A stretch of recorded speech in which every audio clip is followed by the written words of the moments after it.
Our MC Zung had seen a flame tiger before while grinding dungeons, but back then, he was smart enough not to provoke it. This time, he wasn't so lucky. The beast that now stood before him was twice the size of the one he once avoided. The moment it spotted him, the tiger lunged, trying to crush him on the spot. Zung barely escaped, clinging to a jagged rock and leaping out of danger, but this wasn't going to be easy. The monster's reaction speed was frightening. Even when Zung struck back, the tiger blocked his attack with ease. Face to face, Zung realized the creature's hide was too thick. His blade couldn't cut through. With no time to hesitate, he launched himself into the air. The tiger reached up, but Zung slashed its hand midair, triggering an explosive burst of flames. As the smoke cleared, Zung finally saw blood, but his relief didn't last. The wound regenerated instantly. Before he could react, the tiger charged again.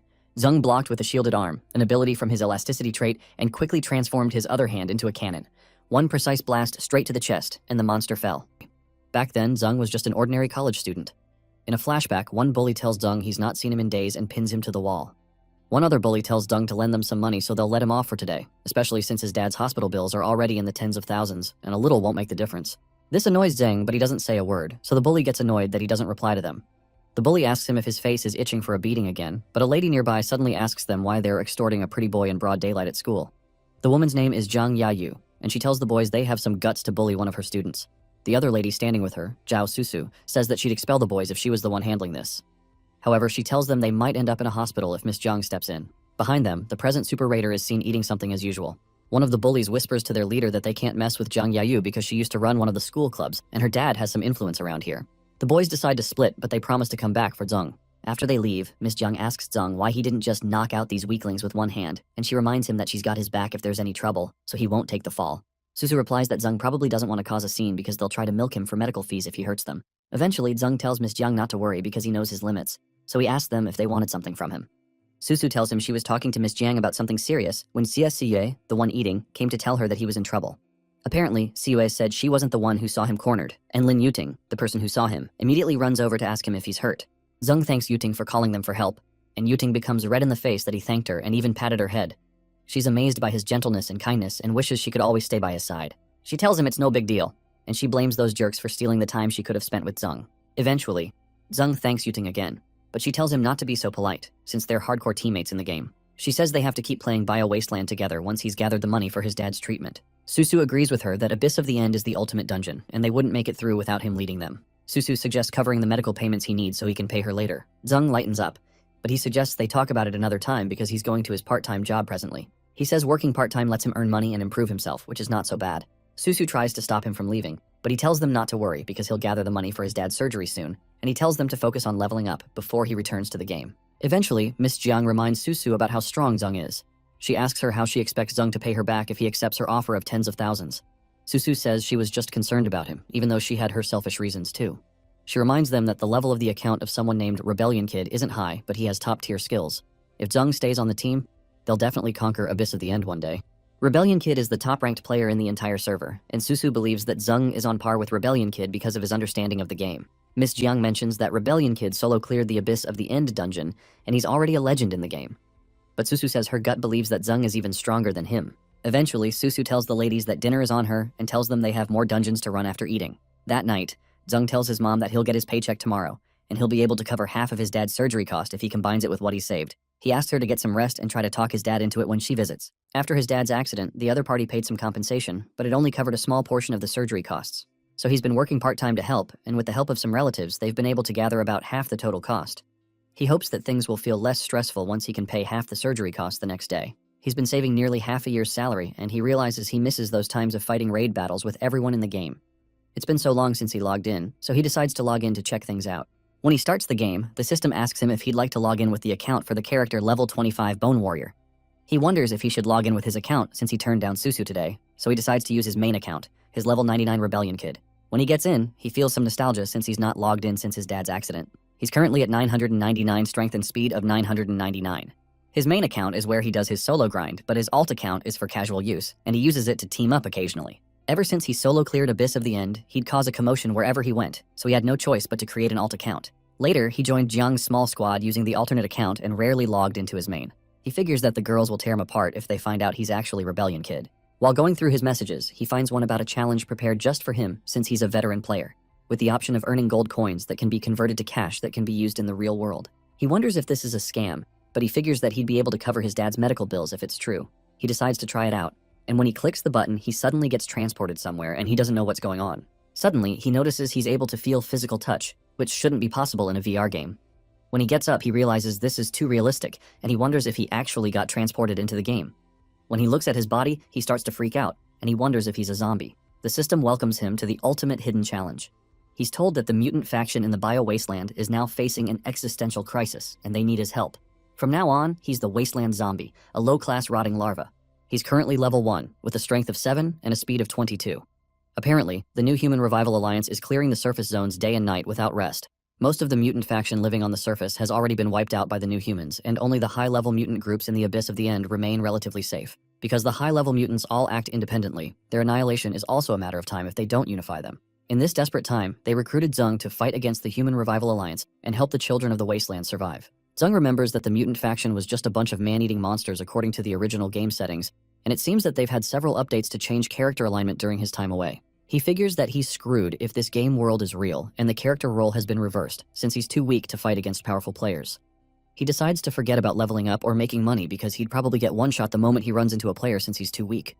Suddenly, the system informs him that regardless of the gap between him and the New Human Revival Alliance, he can level up and grow stronger as long as he can complete missions. He's also told that he cannot use the logout function until he's completely defeated the New Human Revival Alliance. That annoys Zung, since he's trapped, and waiting until then means his dad will be long gone before he can make the money. However, the system informs him that when he successfully saves the wasteland and returns to the original world, time will revert to the exact moment before he entered. Also, every power and reward he gains from saving the wasteland will remain with him. That intrigues Zung, so he considers that the bio-wasteland that he's in right now is no longer the virtual game world he knows. It seems he's been transported into a fully real wasteland world.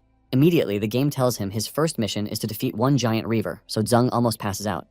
The giant reaver is at level 32 and towers over him, so Zung protests that this is basically suicide. He also wonders why they want him to save the mutant faction while hunting them down, which means he's killing his kind.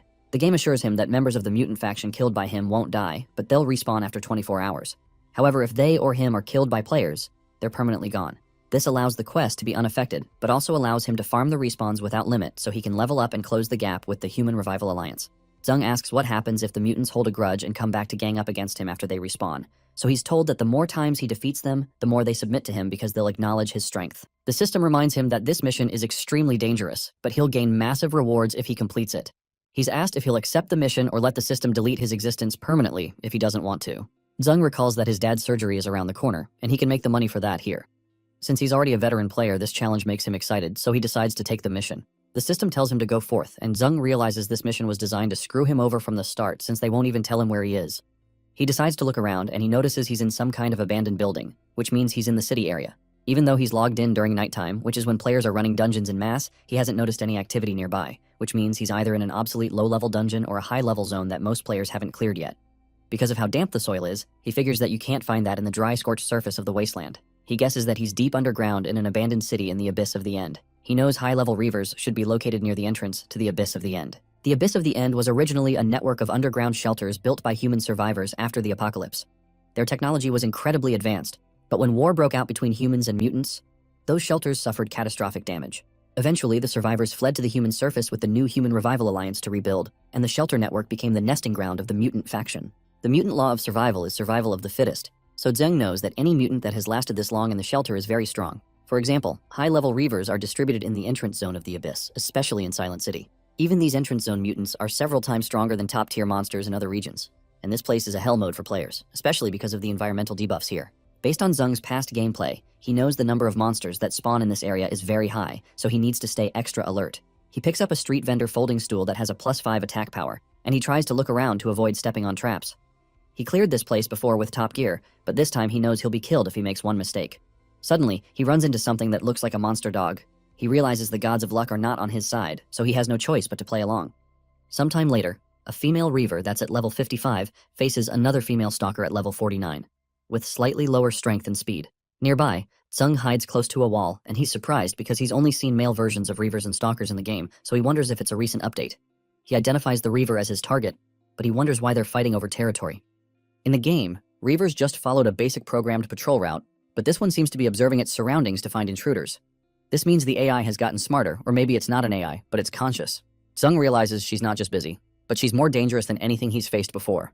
As the reaver stabs the stalker from behind, He considers taking advantage of the present situation to outsmart her. The Reaver soon takes down the stalker, but she soon feels a small stone tap her chest, and she sees Zung tell her to come get him. Behind Zung, he has a cyber mine bike he found in the alleyway with a speed of +20. The Reaver roars at him, and she starts extending her tentacles to impale him. His initial plan was to speed up with the mini bike and weave through the alleyways, but she's chasing like a maniac. Even though he has the speed advantage, she's very huge, so his speed advantage isn't enough. Regardless, Zung knows he wants her close, so he doesn't lose her. He plans to keep her on his tail for a little longer before doing what he planned. When he gets to the place, he runs past a trap and lets her step on it. When she does so, the ground beneath her implodes, and she falls into it. One of the reasons this dungeon is so hard is because seemingly safe spots often hide lethal traps. Back in the day, Zung got screwed over so many times by these traps, so he knows where they all are. The trap the Reaver fell into turns out to be a nest trap in the Hive Valley. It's a nest of swarming mutant paralysis wasps that hunt around. Among elite monsters, the paralysis wasps have low HP and defense, but their strength lies in their numbers. Each hive houses hundreds of them, and their venom carries a paralytic effect that reduces the speed of the target. If you can't crush them quickly in one strike, they'll wear you down over time. Zung becomes grateful that the Reaver has a mind of her own, and there's been some changes to the game, because he wouldn't have been able to lure her otherwise. Soon after, the wasps start stinging the Reaver. Zung realizes he got lucky, but he also knows that Reavers have high HP and defense, so this trap won't be enough to finish her off. Inside the trap, she starts fighting several of the wasps. Zung estimates that by the time she struggles her way out, the paralysis wasps would have drained at least half of her HP. Sometime later, she gets out with just 100 GP left, so Zung goes to the next step, which is to release the hounds. When he whistles, some dogs come out and Zung jumps on them, and Zung directs the dog to slash her, taking out 99 GP with one hit. Eventually, she's left with just 1 HP, so Zung jumps in with his stool and smashes it on her head, taking her down completely. The dogs he uses are Shiba Inu pups at level 10. Zung commends the dog Wangzai for doing a good job, and he suggests they look out for each other from now on in the game. According to the Wasteland mechanics, zombies and zombie dogs share a high level of bond just like humans share with natural dogs. He soon starts to pet the dog, and he's glad he has the pups on his side because he wouldn't have been able to take down the Reaver otherwise. Suddenly, he levels up. The system grants him a reward and congratulates him for defeating the Reaver. He levels up from a zombie larva to a juvenile zombie at level 10. His strength goes from 7 to 51, his speed goes to 25 from 22, and he gains a beginner special skill called Psychic Shapeshift. Zung feels a surge of strength, but he wonders what this Psychic Shapeshift skill is. The system informs him that he's received the Reaver Tentacle Skewer, which he can swallow to trigger a surprise. He's also earned 5,000 gold coins that can be used to buy gear from human city-state stores, purchase materials for base building, or be exchanged for real-world currency. Apparently, after defeating the Reaver, her affection towards him has also reached 100%, so she will obey any command he gives. That freaks Zung out, and he wonders what the game means by any command. However, he's more concerned about the gold coins, and he learns that each coin equals 1 yuan in the real world. This makes Zung certain he can gather the surgery money in no time. He also wonders what the system meant by building a base, so the system informs him that base construction is the next hidden reward he's about to receive. He's suddenly granted a secret base called Hope Citadel, which the system teleports them to. He and Wangzai land on their heads, but Zung is shocked by what he sees, and he wonders if this is the legendary Hope Citadel. Apparently, this game has an incredibly detailed world-building system and a ton of history. Among all the entries, Hope Citadel is the most legendary name. According to the lore, after the world was reduced to a wasteland, the surviving humans built underground shelters and began constructing Hope Citadel. Eventually, the researchers created a gene serum that could purge the virus and restore the consciousness of mutated beings. But before they could complete the cure, a war broke out and the last few survivors were wiped out in the crossfire. The City of Hope was also abandoned, while the various underground shelter areas became lairs inhabited by the strongest monsters, forming the final dungeon, the Abyss of the End. Years later, mankind rebuilt its settlement on the surface, and that surface is now known as New Eden, the main city for players in the game. Zung only knew about the Hope Citadel from the lore because he never found it during his previous runs.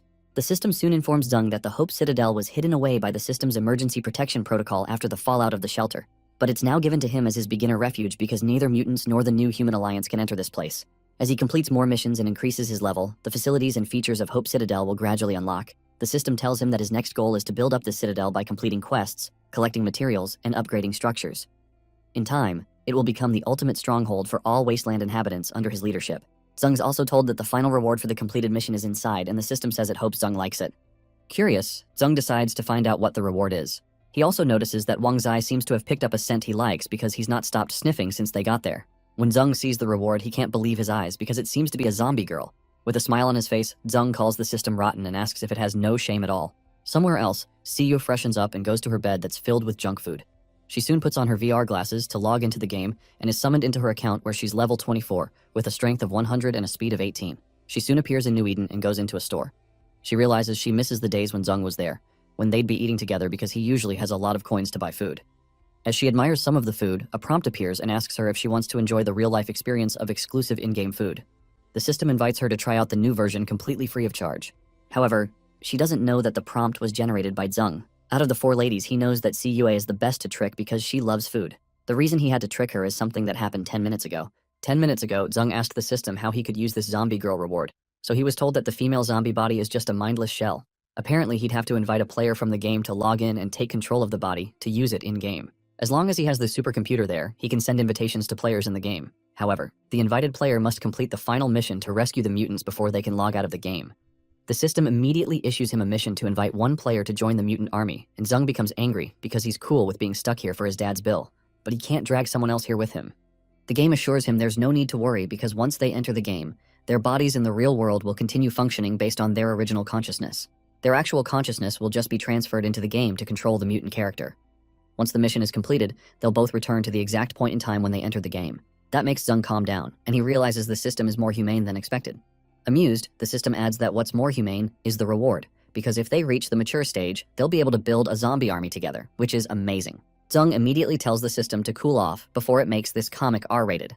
He wonders how to get Cue to lower her guard and accept, since just luring her with food won't work. He considers telling her she can earn money, but he soon gets a notification that she's accepted, and he's surprised that food worked on her.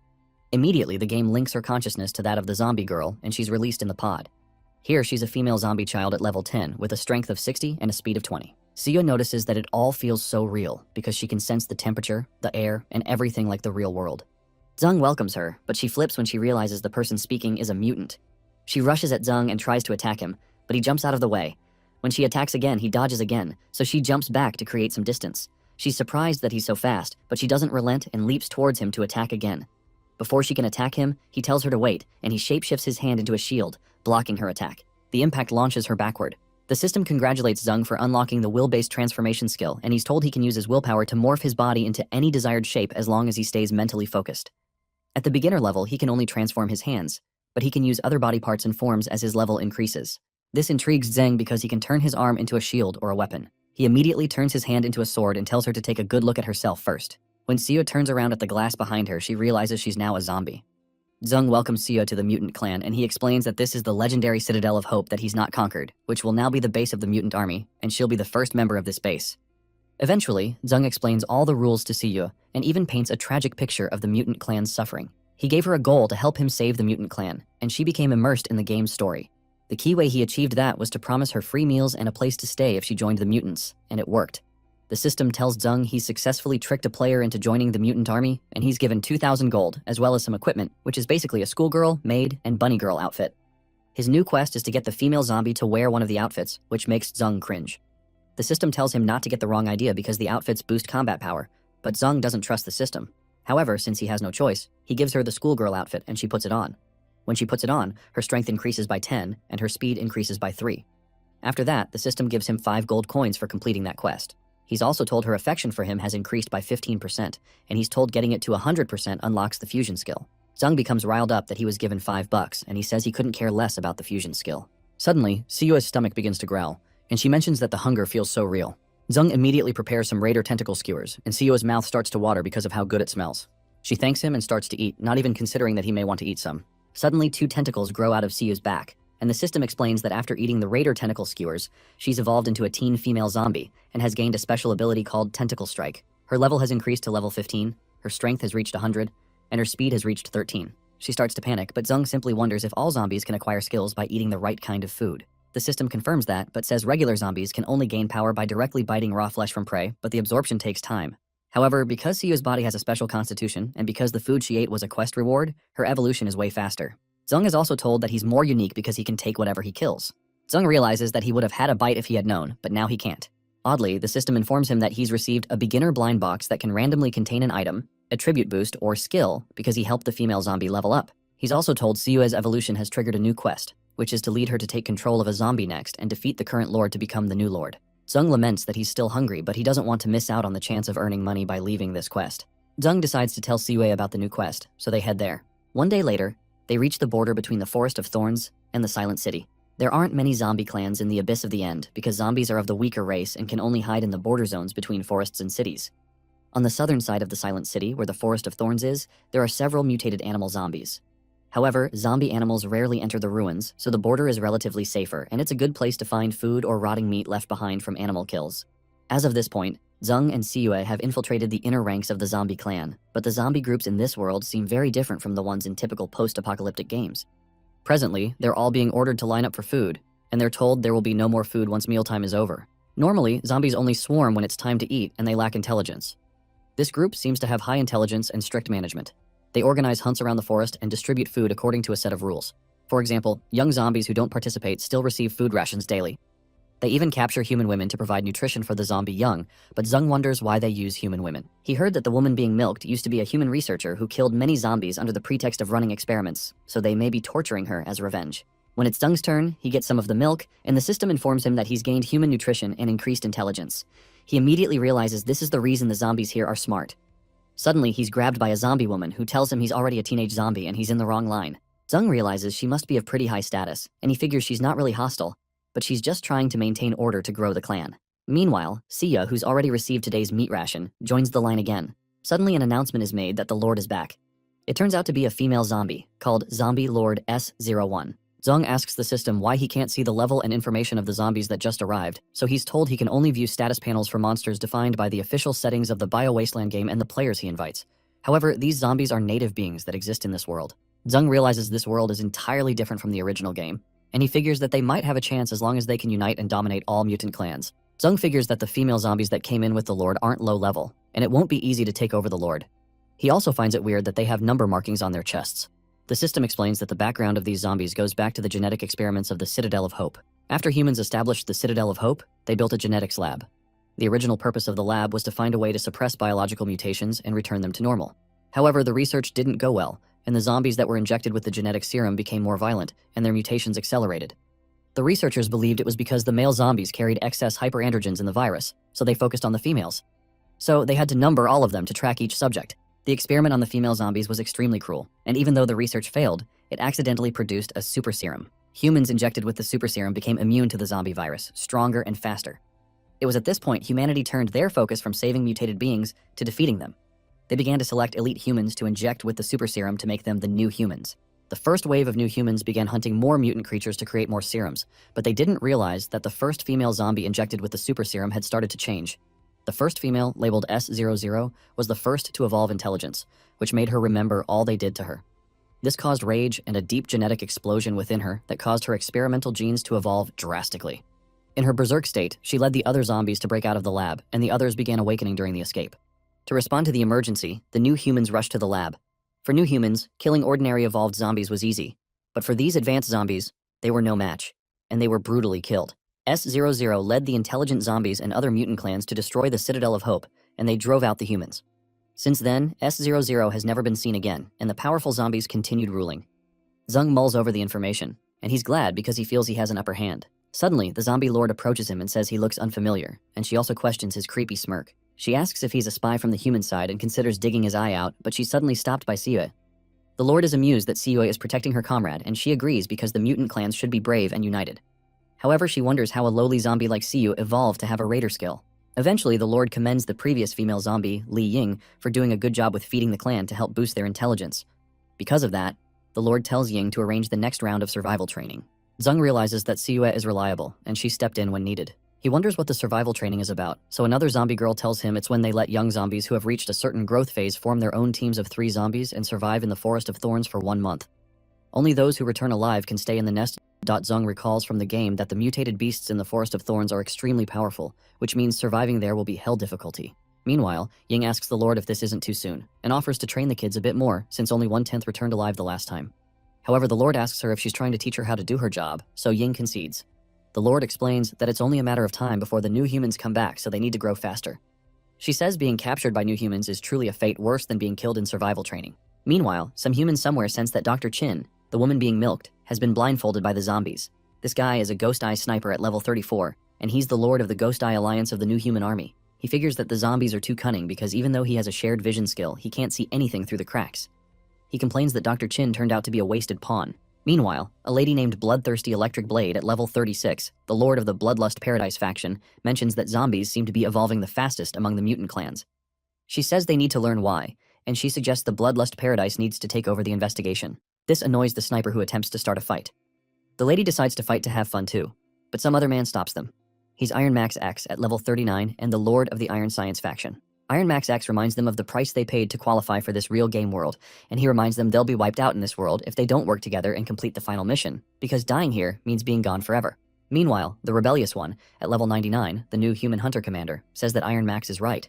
He says that conquering this fascinating world is the true reason they crossed over into this place. Zung notices someone activating the Ghost Eye Lord's shared vision skill on the captive woman, so he guesses she might also be a player. However, he wonders why a player can get pregnant, since that's not a feature in the game. He also wonders why she didn't log off, but he concludes that she'll be useful to him. After the Lord left, the zombies of similar age were driven out to separate zones. They're congratulated on qualifying for survival training, and Ying explains the rules and tells them to listen closely if they want to make it back alive. Apparently, the survival training will take place in the Forest of Thorns and will last 1 month. During this time, they must survive and learn to hunt. Anyone who survives a full month may return, and they're told hiding is their top priority to survive, not attacking. If they must hunt, they're advised to work in small teams and not all together, so they don't make it easier for monsters to take them all at once. The deeper they go into the forest, the stronger the monsters become, so she advises them to explore the outskirts and move in gradually. The last warning she gives them is to never go to the center of the forest. They soon head out, and Zung concludes that they're sending them to die since they didn't teach them a single survival skill. One other guy agrees because he heard only one out of dozens of zombies in the last round of training came back alive, startling them. Cautious, Zung asks who he is, so the guy introduces himself as Xiao Li, and he says he trained a little in martial arts before turning into a zombie. He adds that he noticed that they sneaked in from outside, so he wants to team up with them because they're not ordinary. Zung disagrees and says they're antisocial. The reason is that more zombies mean more mouths to feed, and Siyue alone barely has enough food. Li says he knows what Zung is worried about, and he tells him that he's also awakened an ability too, so Zung reconsiders, since he'll be a good addition to their team. He welcomes Li to the team, but reminds him that he'll have to follow his lead. Later on, Li asks what their names are, so Zung says names don't matter as much as staying alive. However, Li says that's not exactly true since they're technically half dead. Shortly after, the system congratulates Zung for making a zombie friend and gives him 250 gold coins, which excites him. Meanwhile, in the Forest of Thorns Area 1, a female zombie clings to someone named Brother Jia Hui because she's scared. However, Hui acts as the macho man with the ladies and says they'll be safe as long as they stick to the edges of the forest. Suddenly, Hui and the two ladies are snatched by a mutated toadback flower frog with multiple tongues. Zeng knows from his experience of clearing Area 1 of the Forest of Thorns that many dangerous creatures lurk in the outer areas so they can hunt easily, and many inexperienced zombies get killed in the forest's outer edges. The monster soon eats up those jokers, and Zeng remembers that Area 1 is the feeding ground for mutated beasts and is full of ambushes. Area 2 of the forest is the nesting zone of the mutated beasts, and any invader is hunted down without mercy. While they're there, Siyue steals the eggs of a mutated electric viper to eat, and Zeng asks her to give them back while it chases them. Area 3 is relatively the safest zone because Area 4 and 5 are ruled by king-level mutated beasts, whom the other beasts avoid. The group soon reaches Area 3. The king-level beasts are led by the legendary King of Thorns, which is also how the forest got its name. Even on Zeng's main account, he never encountered that monster. Shortly after, they have some fruits. Area 3 has shorter vegetation, so only small-sized, low-tier mutated beasts hide here to avoid stronger ones in Areas 1, 2, 4, and 5. After resting for a day, they started hunting some small mutated creatures for practice. Li takes down a mutated giant rat. Siyue takes down a mutated piranha, while Zeng takes out a mutated porcupine. After they do all this, Zeng's system rewards him with 1,000 coins for the team's success. He also gets food rewards that include spicy stir-fried rat meat, sweet and sour piranha, and deep-fried porcupine steak. His mental attribute also gains the spike attribute. After the warm-up, they began coordinating to hunt larger mutated monsters. With solid teamwork, they went out and finally took down the mutated giant bear ape. After doing that, Zeng gets 600 gold coins, and they get a food reward of thorn ape stew. His mental morphing also gains the giantification attribute. Next up, the three of them kept teaming up to farm monsters until sunset. They don't head out during nighttime because it's too dangerous. After a bountiful hunt, Li praises Zeng's cooking skills and asks him how he keeps whipping up dishes like this on the fly. Thanks to the accumulated battle experience and stat boosts from the food, Siyue evolves again. Her body changes significantly, and her tentacles have become more terrifying. Li also shows visible evolution after eating the food. His physique became more robust, and his destructive power has jumped up a tier. Zeng also feels that his power has improved quite a bit. At this point, he's obtained 15,000 gold coins, a blind box, and the elasticity attribute to his mental morphing skill. He wonders why he can't see his level and stats number anymore, so the system explains that levels and stats were just elements from the game, but now that Zeng is adapting to the game, the information no longer appears. The system explains that this world isn't governed by levels, and those metrics no longer hold meaning for him. Zeng realizes that in this world he's free to evolve without being limited by levels, which means skills will become more important from now on. Although he's been able to test his spike attribute, he still doesn't know what the giantification and the elasticity attributes do. Suddenly he gets a new task to solo kill a mutated flame tiger before dawn. He's told that the nighttime is when the forest is most dangerous because most of the large mutated beasts are nocturnal hunters. Zung realizes the stupid system is trying to get him killed, but he decides to go kill the tiger while testing out the new skills he got. Luckily, he's already memorized the terrain of the forest from their daytime monster hunting. Zung remembers that he once encountered the flame tiger while farming dungeons, but he avoided provoking it so he could complete the quest. This time, he notices this one is quite big because it's about twice the size of the first one he saw. Suddenly, the tiger spots him and tries to crush him on the spot, but he latches onto a rock and jumps out of the way. This won't be easy because the tiger's reaction speed is faster, and when Zung jumps back to attack it, the monster blocks the attack with its hand. Both of them meet face to face, and Zung realizes the tiger's hide is too thick and he can't cut through. He considers trying another move and leaps into the air towards the monster. As the flame tiger reaches out to catch him midair, he slashes its hand, causing a huge release of flames. After the smoke clears up, Zung is glad that the attack worked because he's been able to injure the monster's hand. Suddenly, the tiger's hand completely heals, and it reaches for Zung again, who realizes he's cooked because the tiger's regeneration is way too fast. Before the monster can smash him into the ground, he blocks it by transforming his hand into a shield and remembers he still has one move up his sleeve. He transforms his second hand into a cannon blaster using his elasticity attribute, then blasts it into the monster's chest, killing it immediately. The system immediately grants him 3,000 gold coins for defeating the monster. It also grants him 2 blind boxes, as well as a skill reward called Beast Tongue that allows him to communicate with and understand all mutated beasts. He also gains the flame attribute to his mental morphing skill. After the tiger's corpse crashes, Zung is shocked when he hears a loud noise behind him. Behind him, he spots a mutated ice tiger, a mutated thunder tiger, and a mutated Vajra tiger who asks if it was this little zombie who killed Little Tiger. Because he can understand their language, Zung hears a cry for vengeance. Suddenly, the Vajra tiger is hit by a flame blast and is knocked to the ground in pain, causing the others to panic. They rush to save him by putting out the fire, but Zung isn't going to let them off the hook because of all the gold he can get from burning them. With his cannon launcher in hand, the thunder and ice tigers rush towards him to finish him off. Before they can reach the ground, Zung sticks his morphed hand into the ground and pulls out a piece of the earth right underneath him and throws it at the tigers. They break through it with sheer strength, but they're surprised by what they encounter once they break through. Zung smirks because he had pulled away the ground to expose the magma that's burning underground. Both tigers land in the magma, and Zung receives a 10,000 coin reward, as well as a special reward called the Crown of the Tiger King with unknown effects. He also receives 3 more blind boxes, and he gains the ice, metal, and thunder attributes to his mental morphing. 1 month later, Ying and the other advanced zombies come to look for the zombies they sent out, and Ying becomes worried that a single one of them didn't survive. S01 mentions that she had some hopes for those 2 little zombie brats, referring to Siyue and Zheng, but she concludes she was wrong. Suddenly, one of them senses a presence coming from deep within the forest. Ying asks if it's a zombie, and Yu replies that it feels like a zombie, but zombies can't have such an overwhelming aura. Yu says the presence feels like a stampede of beasts, enough to paralyze with fear, and the Lord decides to trust Yu's senses because she's usually correct. However, she wonders what the thing could be that startled Yu, who is usually calm. They soon notice movement from the forest, and they see some huge beasts emerge. The beasts are the Thorn King and the mutated Thorn Dragon, and the group notices that the beasts are heading toward a certain direction. The Lord is shocked when she realizes the monsters are escorting their new king back home. She wonders how on earth these guys were able to pull this off. The Lord is amazed by Zung's potential, especially because he was able to tame the mutated Thorn Dragon in just 1 month. She flies into the air to test what Zung is made of. Meanwhile, Lee wonders why the Lord is charging at Zung. Lee decides to see if he can hold his ground against her after 1 month of grinding, so he leaps into the air to use his heavy cannon fist move. The Lord is amazed by how good he's gotten in just 1 month, but she dodges his attack easily and knocks him into the ground from behind. After he falls to the ground, Siyue follows suit and leaps at the Lord to attack. Siyue charges at the Lord, but she blocks it with her own tentacles.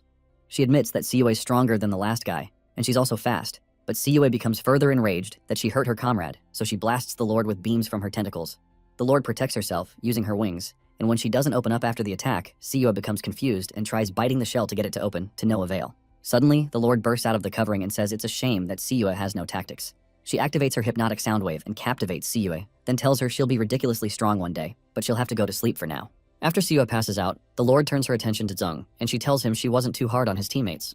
She tells him he can go all out since the others won't interrupt them now, so Zung tells her not to hold back on him and to use everything she's got. The Lord suggests they change location, and when she flies off, Zung jumps into the air and goes after her. Meanwhile, the other female zombies on the ground are surprised by how fast Zung is moving because their eyes can barely keep up. Zung and the Lord clash in the air with great force, and they finally land on the ground. Eventually, the Lord says it's time for them to end the warm-up they've been having and get serious. She activates her Hell Demon Seal and transforms using the power of the night. She turns into a giant-sized zombie, triggering a huge explosion around her. She believes Zung has potential, but he won't listen unless they beat it into him. When she tries to crush him, she's surprised when he holds back her punch with one hand, even though he's much smaller than she is. Zung tells her she's mistaken and kicks her in the face in the blink of an eye, knocking her backwards. He explains that he's not here to become someone's protege, and he tells her he's here to lead her, not support her. He activates the power of the dragon and uses the armor form of the Thorn Dragon King. He offers to show her the result of his full month of hard work and releases a dragon's roar that petrifies the Lord. She's surprised because Zung is using the power of the Thorn Behemoth Dragon, and she wonders how he's able to use it too. The impact of his attack causes her to lose her giant form, and she returns back to her normal size. She's shocked that she lost the fight, so Zung tells her she'll be terrifying in the future, but for now, he'll make her one of his commanders. She becomes angry and says she only let her guard down, so Zung explains that he used 1/10 of his strength to beat her, but her remaining energy isn't even enough to maintain her fake form. She becomes stunned by that statement and realizes he knows her secret. Apparently, she's much smaller inside, but the bigger form is a blown-up one. At this point, Zung has 350,000 coins, and he's also gotten the King of Thorns skill that allows him to summon mutated creatures from the Thorn Forest. He also has the power of the dragon, which provides the armor and abilities of the mutated Thorn Behemoth Dragon. Zung picks her up when she reduces to her normal size and tells her she doesn't need to know how he knows her secret. Confused, she wonders if this guy is a magic corpse. In a flashback to the past, the original zombie that released the others from the prison told the present Lord, Xiao Fu, that she's leaving everyone in her care. She tells Fu to fight for the others, but Fu tells Ling, the first advanced zombie, that she can't do this alone. Ling explains that there's something important that she has to take care of, and she tells Fu to believe in herself because she's the new leader. So she doesn't let Ling down. Fu has led the horde and has escaped human raids for years. However, with this guy in charge, she hopes that the zombie horde might actually have a shot at striking back since he's much stronger than she is.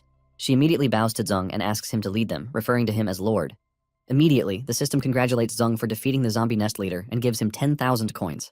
Zung pats Fu on the head and promises to lead everyone and help them survive. Suddenly, Fu asks him why he challenged the mutated Thorn Dragon Beast and asks how he beat it. And Zung remembers that it was because the stupid system set him up again.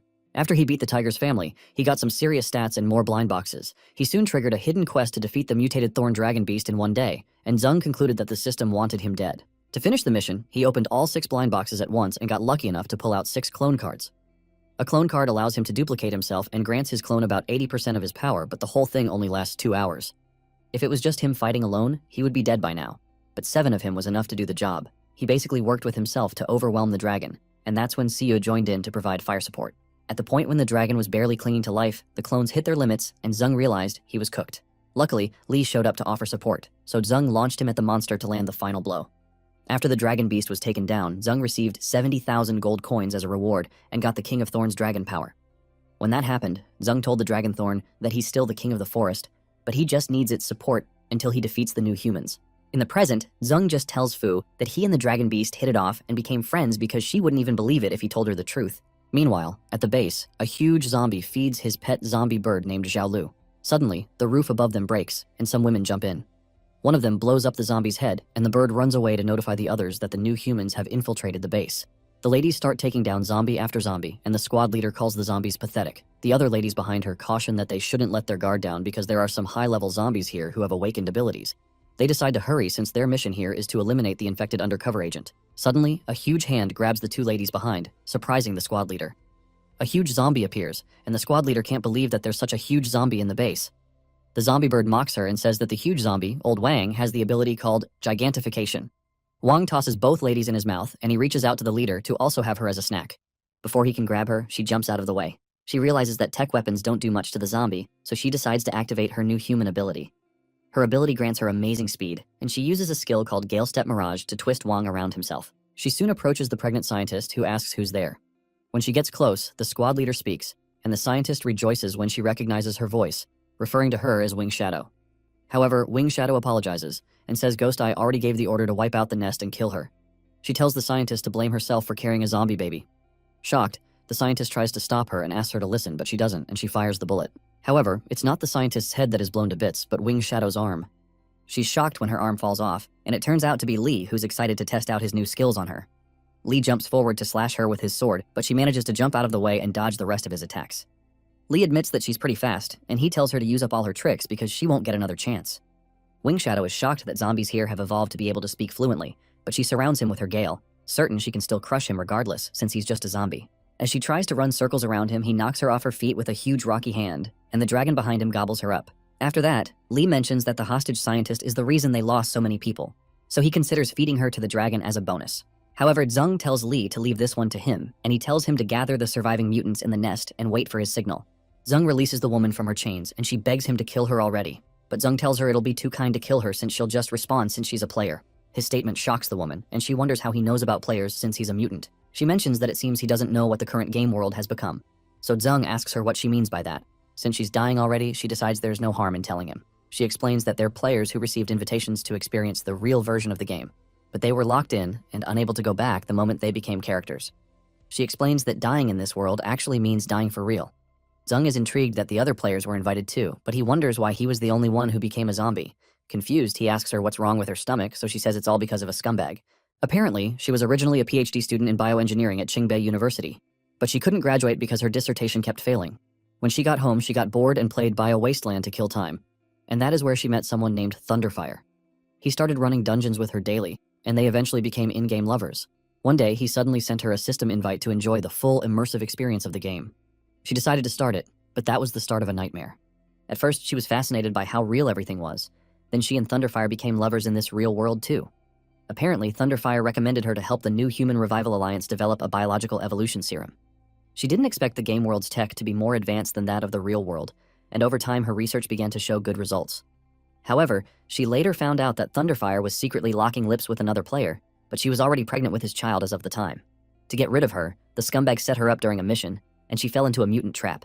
He planned to use her as a host to share vision with the Ghost Eye Lord, but she already blinded herself. To cover up everything he did, he ordered that the nest be wiped out and ordered the players to come kill her too. She begins to cry and says being killed is the best release for her, but Zung tells her that the person who hurt her won't feel any regret if she dies, so the best thing she can do is to make him pay. He offers to give her the chance to take revenge instead of killing herself. Later, Zung gathers the entire mutant horde to himself and explains that the nest is no longer safe, especially since the new humans are no longer relying on tech, but are evolving stronger skills. He shows them a portal back to the Citadel of Hope that's guarded by the mutated beasts of the Thorn Forest, and he says they need to take some time to build Hope Citadel into their final stronghold. He promises to lead the mutant army and defeat the new humans, and they cheer him on. Once they go through the portal, Zung tells Fu to get everyone settled in, then start repairing and constructing the facilities, so she does just that. Suddenly, Siua is ambushed by Wang Zai, who jumps on her and starts to lick her. Later, Zung goes to greet him, and he asks him about the task he gave him before he left. When they move in, Zung is happy to see Wang Zai gathered over 100 zombie dogs for him like he requested. With the dogs on patrol, he believes that the city's security is covered. After having worked for a month, Zung decides to take a break.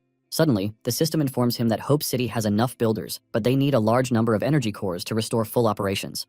Apparently, these cores exist in extremely hostile environments where living beings can't survive, and only cyborgs can collect them. He's told to go to the mechanical wasteland to find and activate all hidden cyborgs. Zung becomes annoyed that the system is giving him another quest when he's so spent, and he argues that he's never heard of cyborgs in the game after playing for many years. The system tells him that the official game data is limited, but it informs him that a new body is already being grown in the incubation chamber. He can invite a player to link with the body and activate the character who will help him with this mission. Zung realizes he's already drawn the best sucker, Siya, with food, so he wonders who he can drag in again. Suddenly, Siya ambushes him from behind, and she tells him she's hungry, which gets him worried. What gets him worried is that she called his actual name, so he asks her how she knows he's the one, especially because he hadn't revealed his true identity. She points to the display over his head, so the system informs him that players whom he invites are placed on his team, and as such, they can see his name. Zung gets angry because the system didn't tell him that earlier, so he realizes he can only invite people he trusts because the players will know his real identity. It's clear that he can only invite his closest friends, so after he gives Siyo some food to eat, he asks her if she thinks he should invite Professor Zheng, Senior Susu, or Junior Yuting. Siyo simply replies that she thinks she needs more meat, so Zung ignores her and considers the fact that the cyborg looks like a high-tech creation. He recalls that Susu's family is invested in intelligent robotics now, and she's been named the sole heir to the company. After she took over the company, she immediately changed focus and merged AI with cell response tech to create bionic bots. But she's been stuck at a bottleneck that could get the company in serious trouble. He considers the fact that inviting her might help her too, so he does that. Meanwhile, Susu, who's having a nap, wonders why she's receiving a message from the game so early. She decides to log in to check it out, and she appears in the game world. When she checks the message, she finds out it's from Zung, who says he's in serious trouble inside the game and she's the only one who can help him. However, he promises that she'll benefit too because she'll be able to unlock the hidden cyborg class if she enters the immersive version of the game. She knows it's really Zung because he calls her by a name only he uses for her, so she decides to accept it in case he's really in trouble. When she does, she's suddenly transported into the cyborg's body. When she becomes conscious, she's surprised by how real it all is. She notices she's become a cyborg, and she notices the tech is way beyond any she's encountered in the real world. Shortly after, Zung welcomes her back to the team, but she becomes cautious when she spots the zombie. She wonders if Zung has become a zombie, but she refuses to believe that because mutants are evil. She immediately threatens to destroy him if he doesn't hand the real Zung over. She blasts him with her powers, but Zung blocks her attack with a shield. Susu is surprised that this zombie is this strong, so she decides to go all out. As she prepares to attack, Siyue wraps her up with her tentacles. She tells Susu it's Siya and explains that Zung didn't lie to her.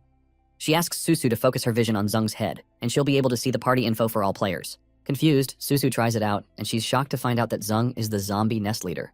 Later on, Siyue explained all that's going on to Susu, so she finally calmed down and accepted reality. She finally understood the mission objective, and she began activating the stored memories of the cyborg to search for relevant info on the new quest. After doing that, she was able to lead them to a long-hidden elevator bay in the Citadel of Hope. It turns out that both the energy cores and the location of the cyborgs were located underneath the Citadel of Hope. As they go down the elevator, the temperature starts to rapidly increase, so Zung brings the ladies close and creates a covering around them to protect everyone from the heat. He quickly built a small ice shelter, but noticed it's slightly hotter inside, possibly because of the hot ladies smashed against one another. Eventually, the elevator comes to a stop, and they step out. To their surprise, they're engulfed by water, and Susu wonders how they're underwater when the coordinates point to this place.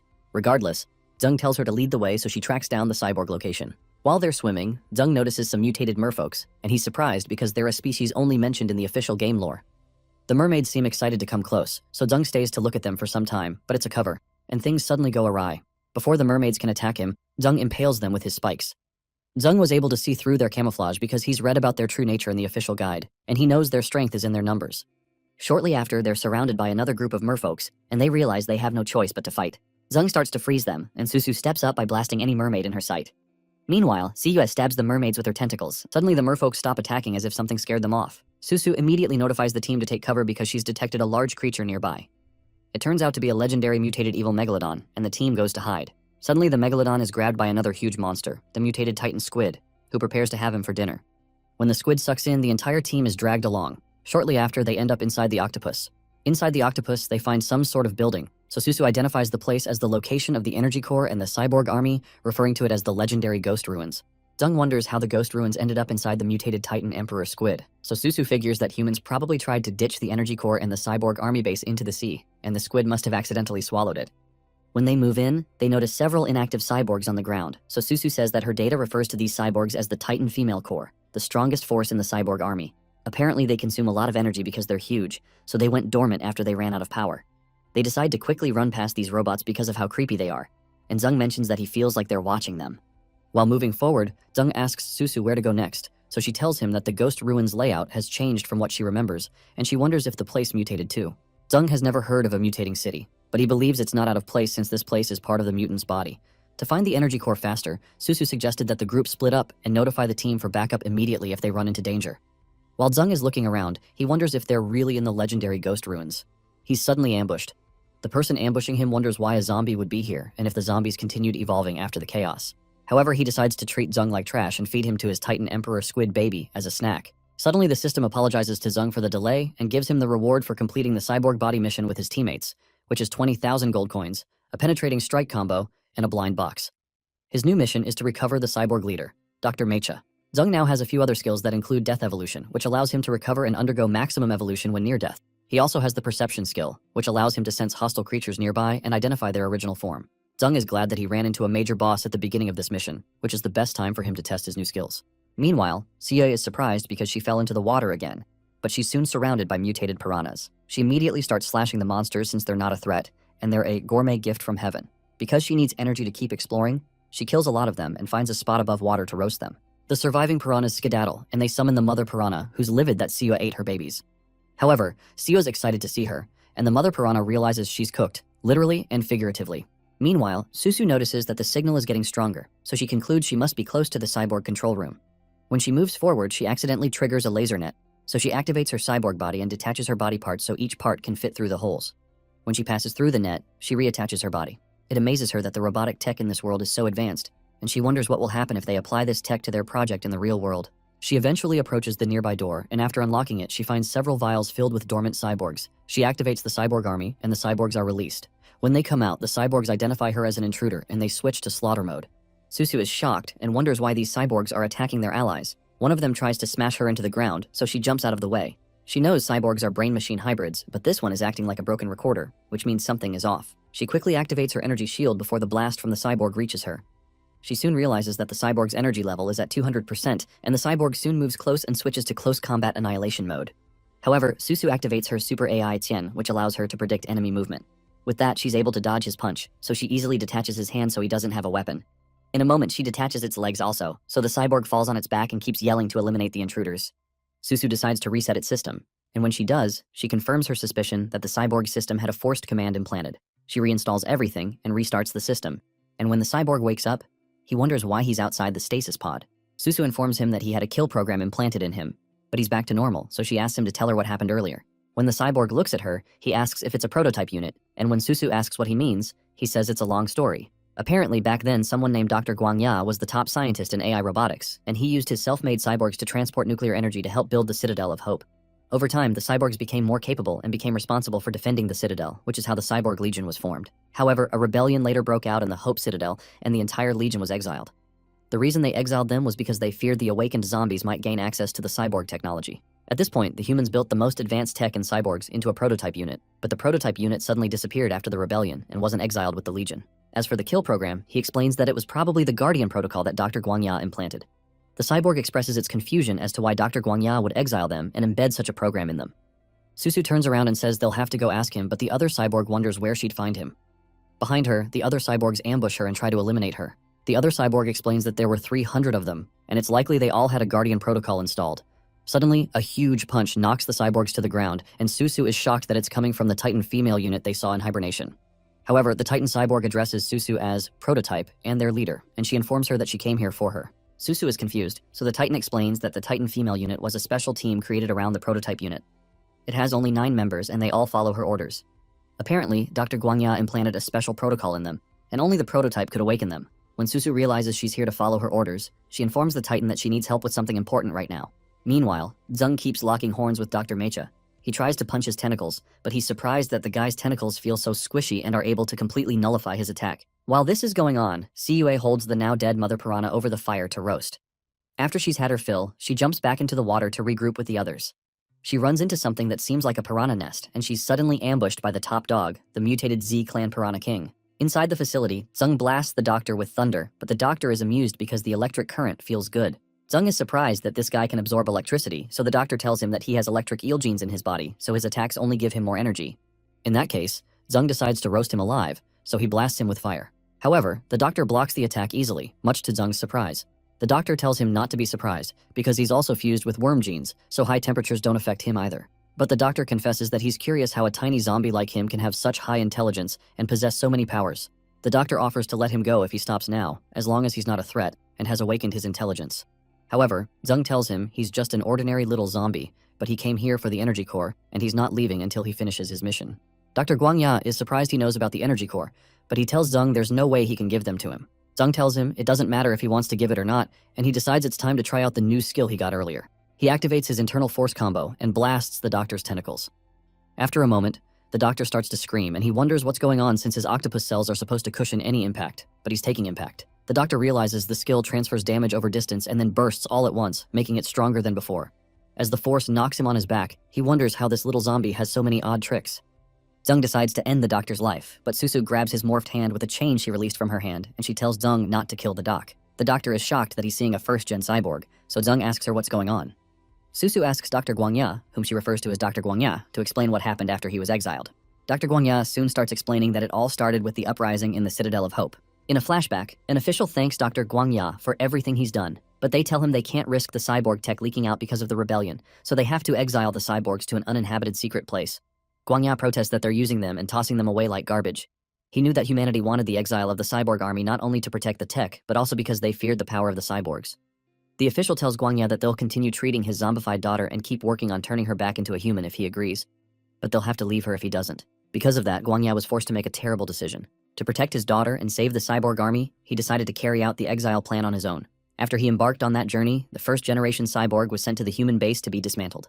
Guangya chose a spot in the depths of the sea as the site for their exile, but they ended up being swallowed by a mutated octopus.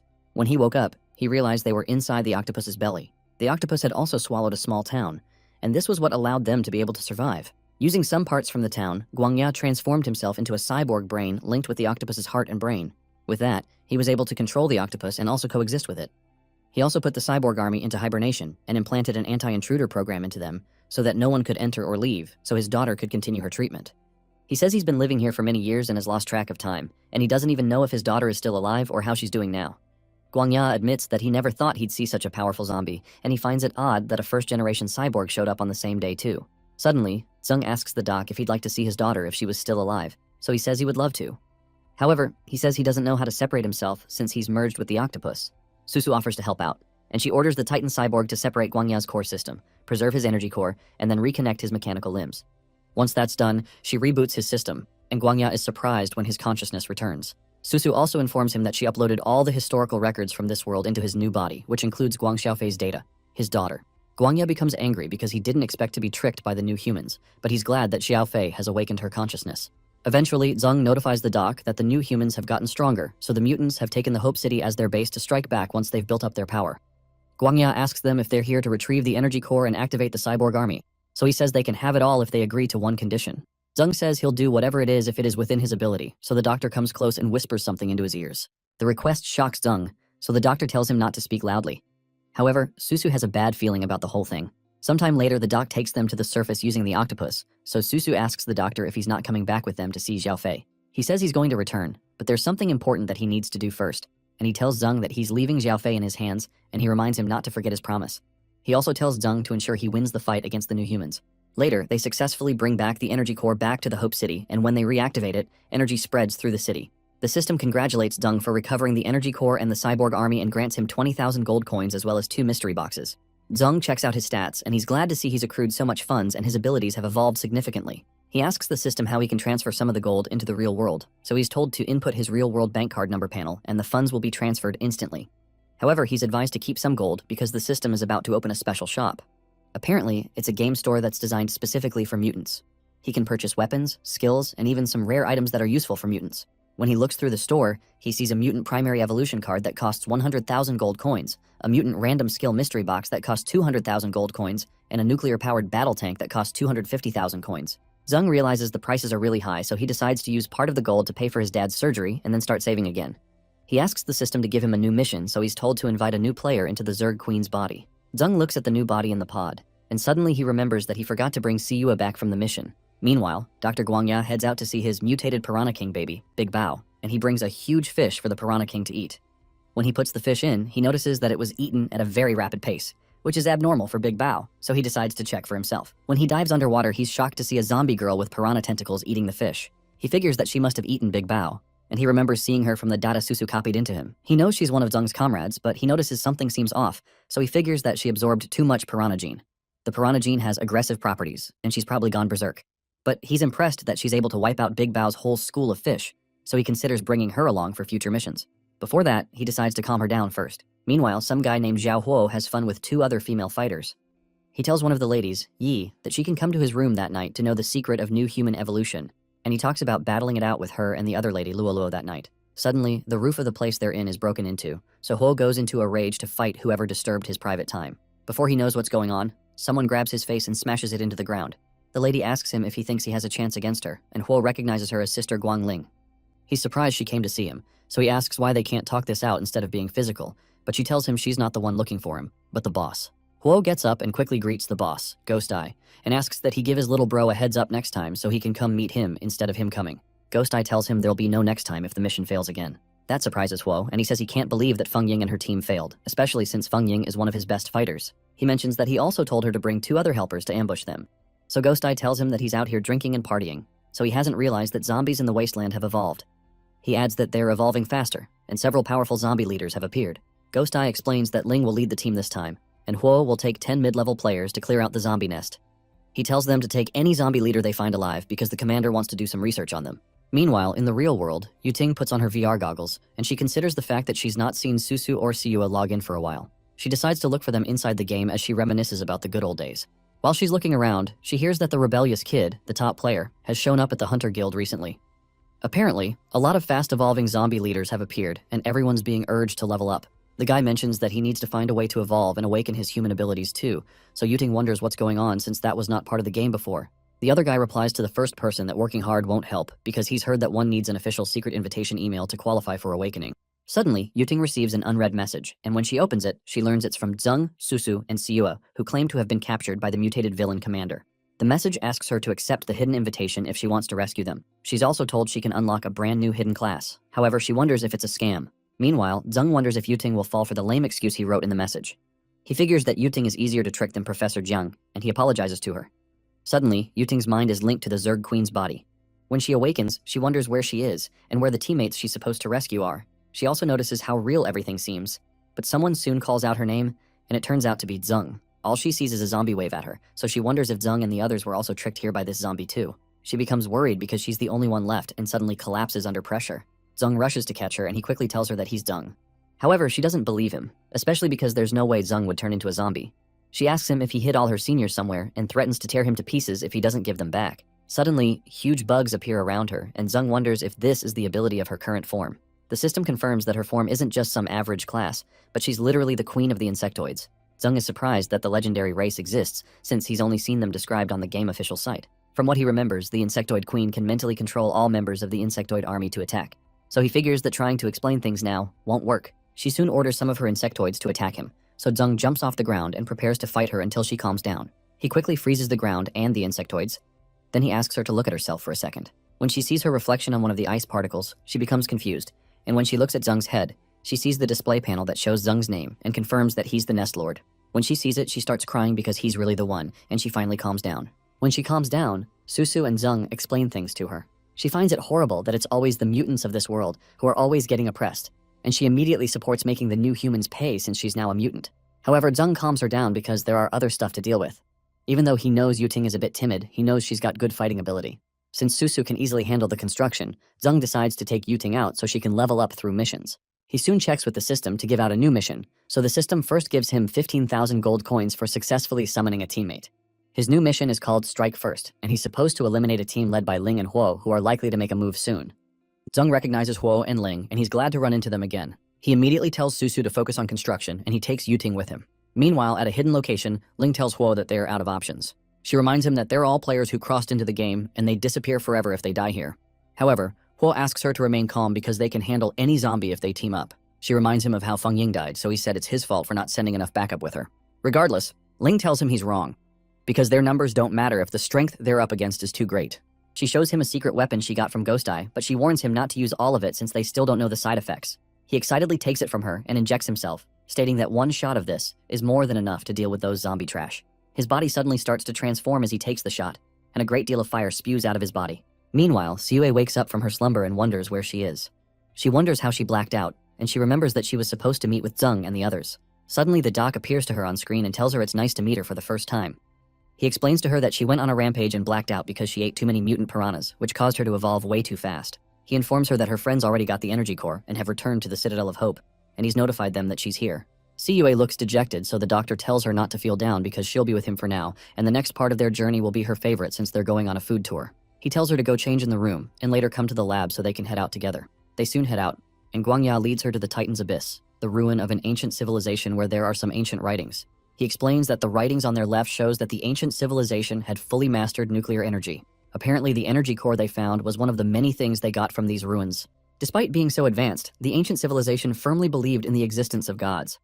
The god they worshipped was a giant beast sleeping beneath the earth, and they built an underwater temple to honor that beast. Apparently, this monster feeds on energy and it falls into deep sleep as long as it's given enough energy cores. The reason they feared the beast was because they had the power to destroy the world, especially because the beast carries some mutant genes. The ancient humans discovered that these genes could spread and reproduce like a virus. Whenever creatures got infected, they sometimes died, or in severe cases experienced mutation. Apparently, no one knows where the mutant genes come from, but it's safe to assume that every mass extinction and every great leap in evolution was somehow connected to this beast. Even though humanity's nuclear war didn't cause the mutations, it was enough to awaken the beast. When it woke up, it became furious, and its mutant genes spread everywhere. After a short time awake, the monster went back to sleep. At this point, the mutations had already gotten out of control.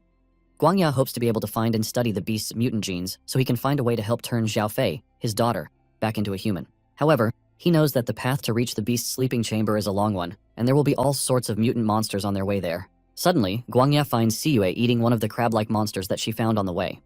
Reluctantly, he tells her to stay close by and not to wander off looking for food. Meanwhile, a giant female reaver suddenly feels someone throw a stone at her from behind. She quickly turns back to attack the person, but she doesn't see anyone. Suddenly, someone drives her hand through her back and out through her chest.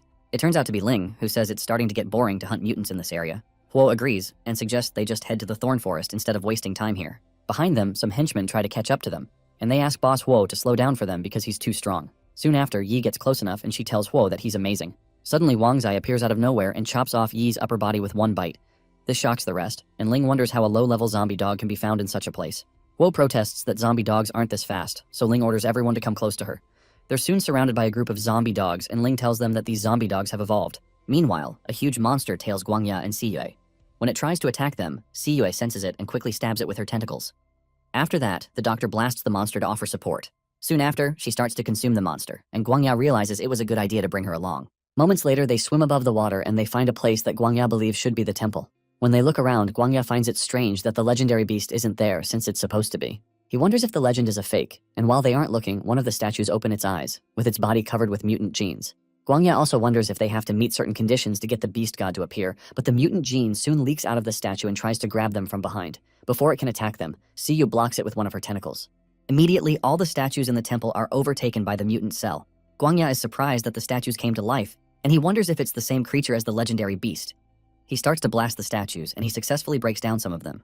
However, the parts of the statues that split apart become separate beasts, so Guangya quickly tells Siyu to focus on defense so as to stop the monsters from multiplying. When he turns back, he's surprised to find out that she's already using her tentacles to eat up one of the monsters, so he concludes that he was just overthinking things. Siyu latches onto all the monsters using her tentacles and starts to feed on them one after the other. Meanwhile, the members of Ling's team have been injured, but she and Huo are still on their feet. She wonders how zombie dogs suddenly evolved, and Wang Zai soon steps out to face them again. Huo covers his body with fire and states that these dogs are nothing since he's in his secondary evolution form. He dashes towards the dogs with fists covered in fire and knocks several of them back, causing Wang Zai to move backwards. Huo laughs that the dogs are scared now and he should have transformed sooner, but Ling tells him not to get too confident because he can lose too much stamina by going all out. Suddenly, they notice an attack from behind and they jump out of the way to avoid the attack. It turns out to be the scientist lady they abandoned a while ago, but she's now a zombie and she has a zombie girl on her shoulder. Huo recognizes her as Tai, but he doesn't believe Tai can become a zombie. However, Tai reminds him that he abandoned her a long time ago, and she promises to tear him limb from limb. Huo doesn't seem moved, and he tells her he's going to kill her, so Tai sends her child to attack them first. Shortly after, Ling is forced to retreat to the top of a nearby building, and she wonders how all these zombies got this strong. She's soon ambushed by S09, who tells her there's no need to run because she'll meet her end today. Ling tells her to piss off and kicks her in the guts, but S09 asks her if that's all she's got. S09 grabs her by the feet and smashes her into the ground, but Ling quickly uses her power to bounce back on her feet. With her back against the wall, Ling realizes using the substance Ghost Eye gave her is the only way out of this, so she stabs herself with it, and her form begins to change. Massive energy soon pours out of her body, but S09 still jumps ahead to come pummel her. Ling hadn't expected the zombies who were test subjects to be this powerful, however she's certain she can take her down after her secondary evolution. She launches a punch into S09's face and kicks her, sending her flying a few feet away. Ling tells S09 that she's strong, but S09 gets up and tells her this was just a warm-up, because she's now getting serious. S09 soon twists her head, and 4 other arms pop out besides the 2 she had before. This surprised Ling, but S09 simply grabs her 2 arms with 2 of hers and pounds her face with the others. When she's knocked down, S09 asks Lord Zeng what she should do with her, so Zeng commends her, and he refers to her as Dali. He tells her to take Ling back to the base because he needs to interrogate her. He had hopes that Ling would be much stronger because he wanted this to be a chance for Yuting to get some practice. However, he knows that the new humans will certainly send out stronger players. Before that, he plans to get some information about the state of things on their end. Meanwhile, Siyue laments that she's so full from eating so much. Guangya wonders why the god still hasn't appeared after Siyue has eaten so much. But Siyue suddenly begins to vibrate and starts to vomit some blood. The blood causes a trail of light to activate beneath their feet, and Guangya figures out that this temple is actually a passageway, and they needed the genes of the legendary beast for identification. They soon begin to descend, and Guangya wonders where the passage leads to.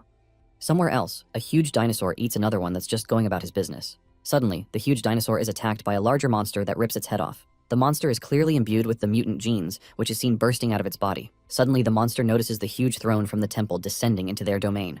On the throne platform, Guangya and Siyue are shocked by the sight. Guangya wonders if they're in the hollow of the earth, and they're soon ambushed by the huge monster before they can act. Guangya figures that they must be in the god's lair, but Siyue quickly swings into action and tries to go for the monster's head. However, the monster splits its head open and swallows Siyue. After swallowing her, he turns his attention to Guangya, who doesn't seem fazed, but tells the monster it won't have a chance to get him. Suddenly, the monster notices a strange pressure in its stomach, and Siyue soon bursts out, tearing the stomach wall open. She pulls out something that looks like its heart and starts eating it, and Guangya becomes extra relieved that he brought her along since she has such a huge appetite. They soon notice a strange sound, and Guangya wonders if the god is about to awaken.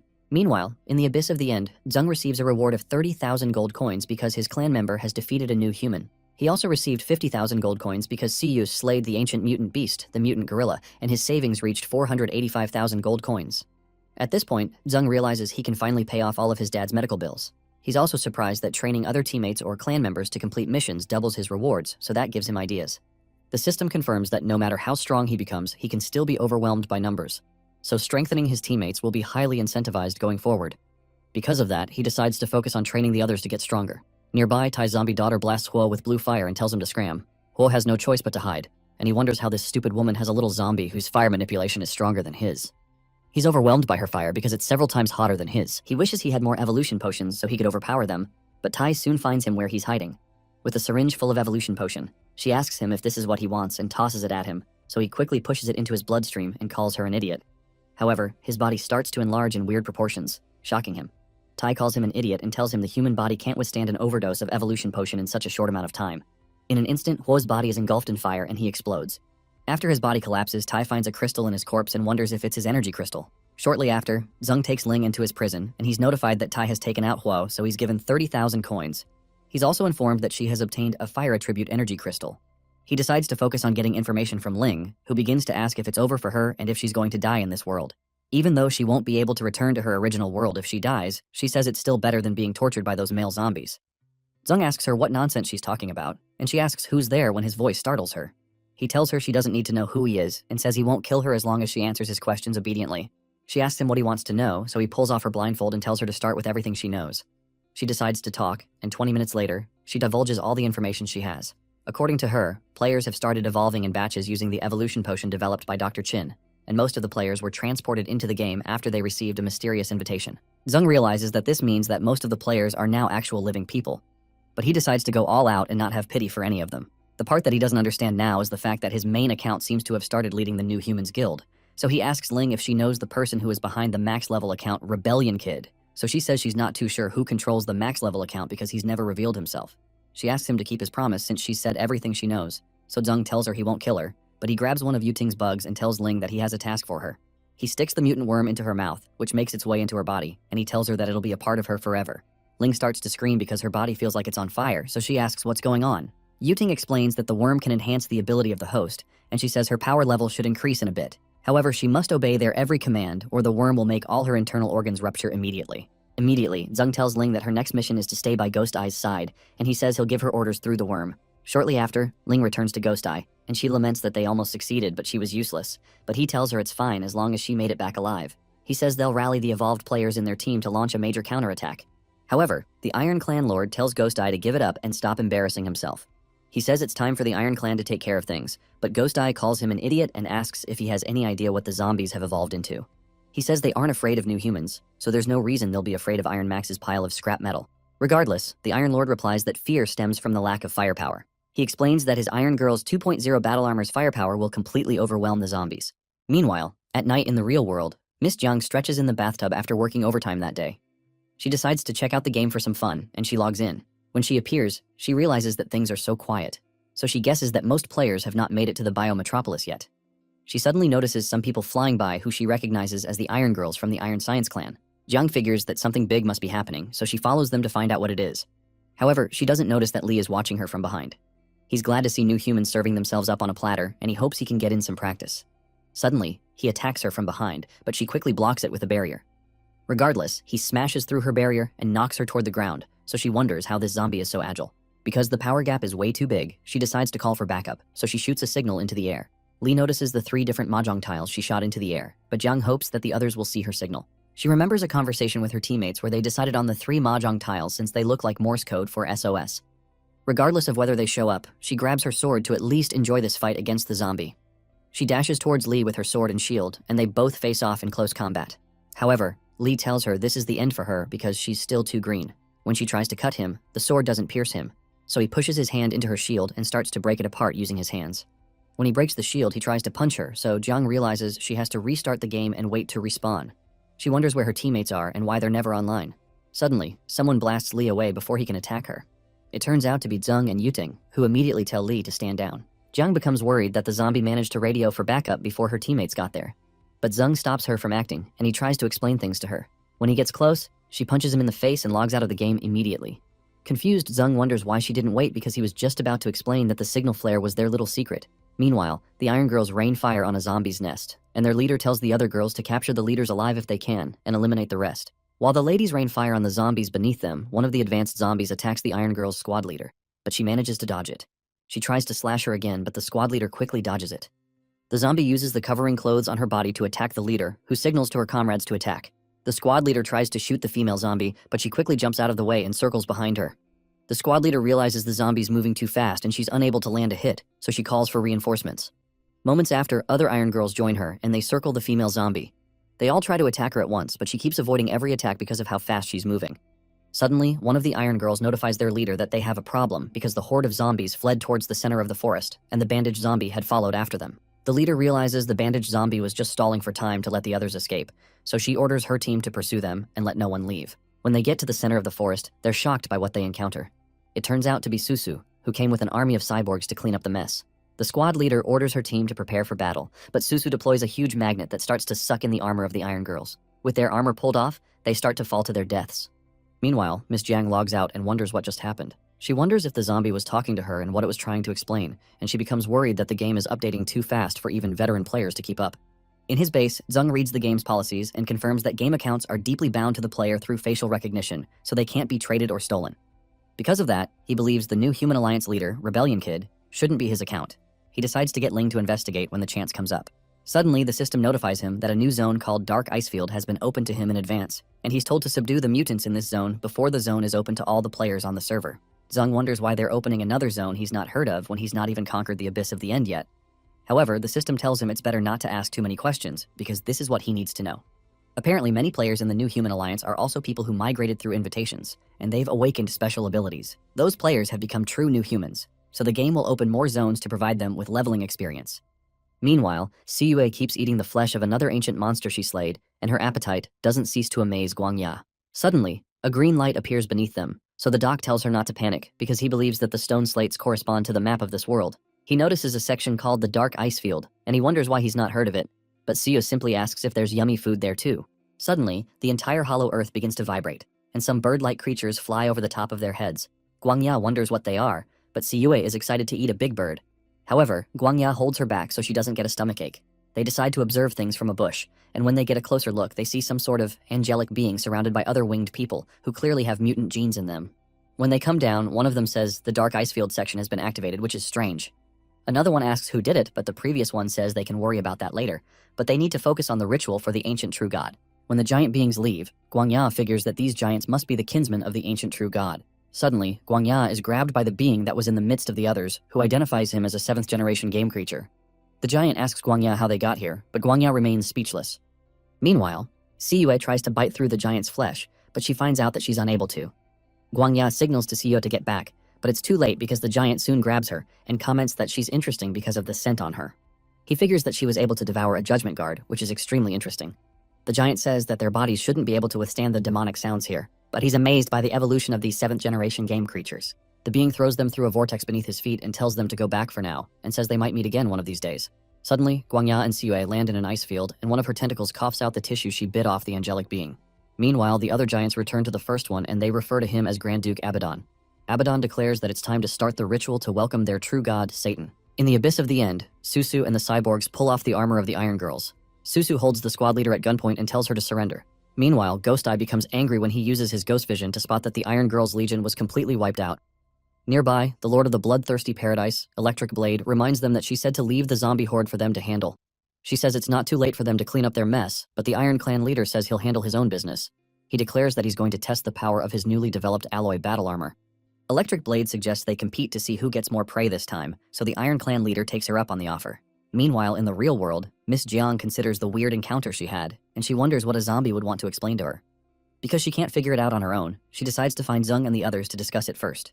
Soon after, she locates them, and when she asks if they know what's going on in the game, they all tell her that they don't know. Jiang immediately senses that something is wrong, so she grabs Zung seductively and pleads that just the two of them log back in to pay those monsters back, but she notices that the other ladies don't interfere, which is unlike them. The other ladies don't respond, so Jiang realizes that they've been replaced. She decides to go back into the game on her own to find an answer, so she logs back in. This time, she appears in a place that she doesn't recognize, and Zung appears behind her to welcome her. He explains to her that this is his territory, the Citadel of Hope, but she rushes at him to kick him in the face. Zung quickly dodges the attack because he's certain she'll be able to shatter his head with that kick. He tries to stop her, but Jiang considers fighting to the death against him since it's only one zombie. Zung tries to stop her and tells her to let him finish talking, so she pulls out her sword and asks him if her friends are acting strange because of him. Zung admits that it's kind of his fault. But before he can explain, she tells him there's nothing left to explain and dashes towards him with her sword. They engage in close combat, and Zung is forced to dodge her attacks because every single one of them is a killing blow. He figures that she'll destroy his home base if she keeps this up, so he uses his morphed hand to subdue her and grab her sword. He apologizes to her using her real name, which surprises her, so she asks him what he just called her. Zung tells her he's Zung, so Jiang asks him why he didn't say that sooner. He tells her she didn't give him a chance to explain. She wonders if it's possible to play the game as a zombie and asks about the others. So Yuting appears and says she was the one standing next to Zung the other time. Eventually, Zung gives a long explanation of everything that has happened, and he asks her if she'd be willing to join them to play the game. She immediately says she understands, and Zung is surprised by her decisiveness. Soon after, her consciousness is transported into the body of one of the zombies, so they follow Zung out to their territory. When they get here, Jiang is amazed by the sight of their home, but Li soon rushes to announce that they have an intruder. It turns out to be the boss of the bloodthirsty clan who crushes Li under her feet and asks Zung if he's the boss around here. Electric Blade signals to the Iron Clan leader that she's at number 107, so he responds that he's at 115 and thanks her for the fight.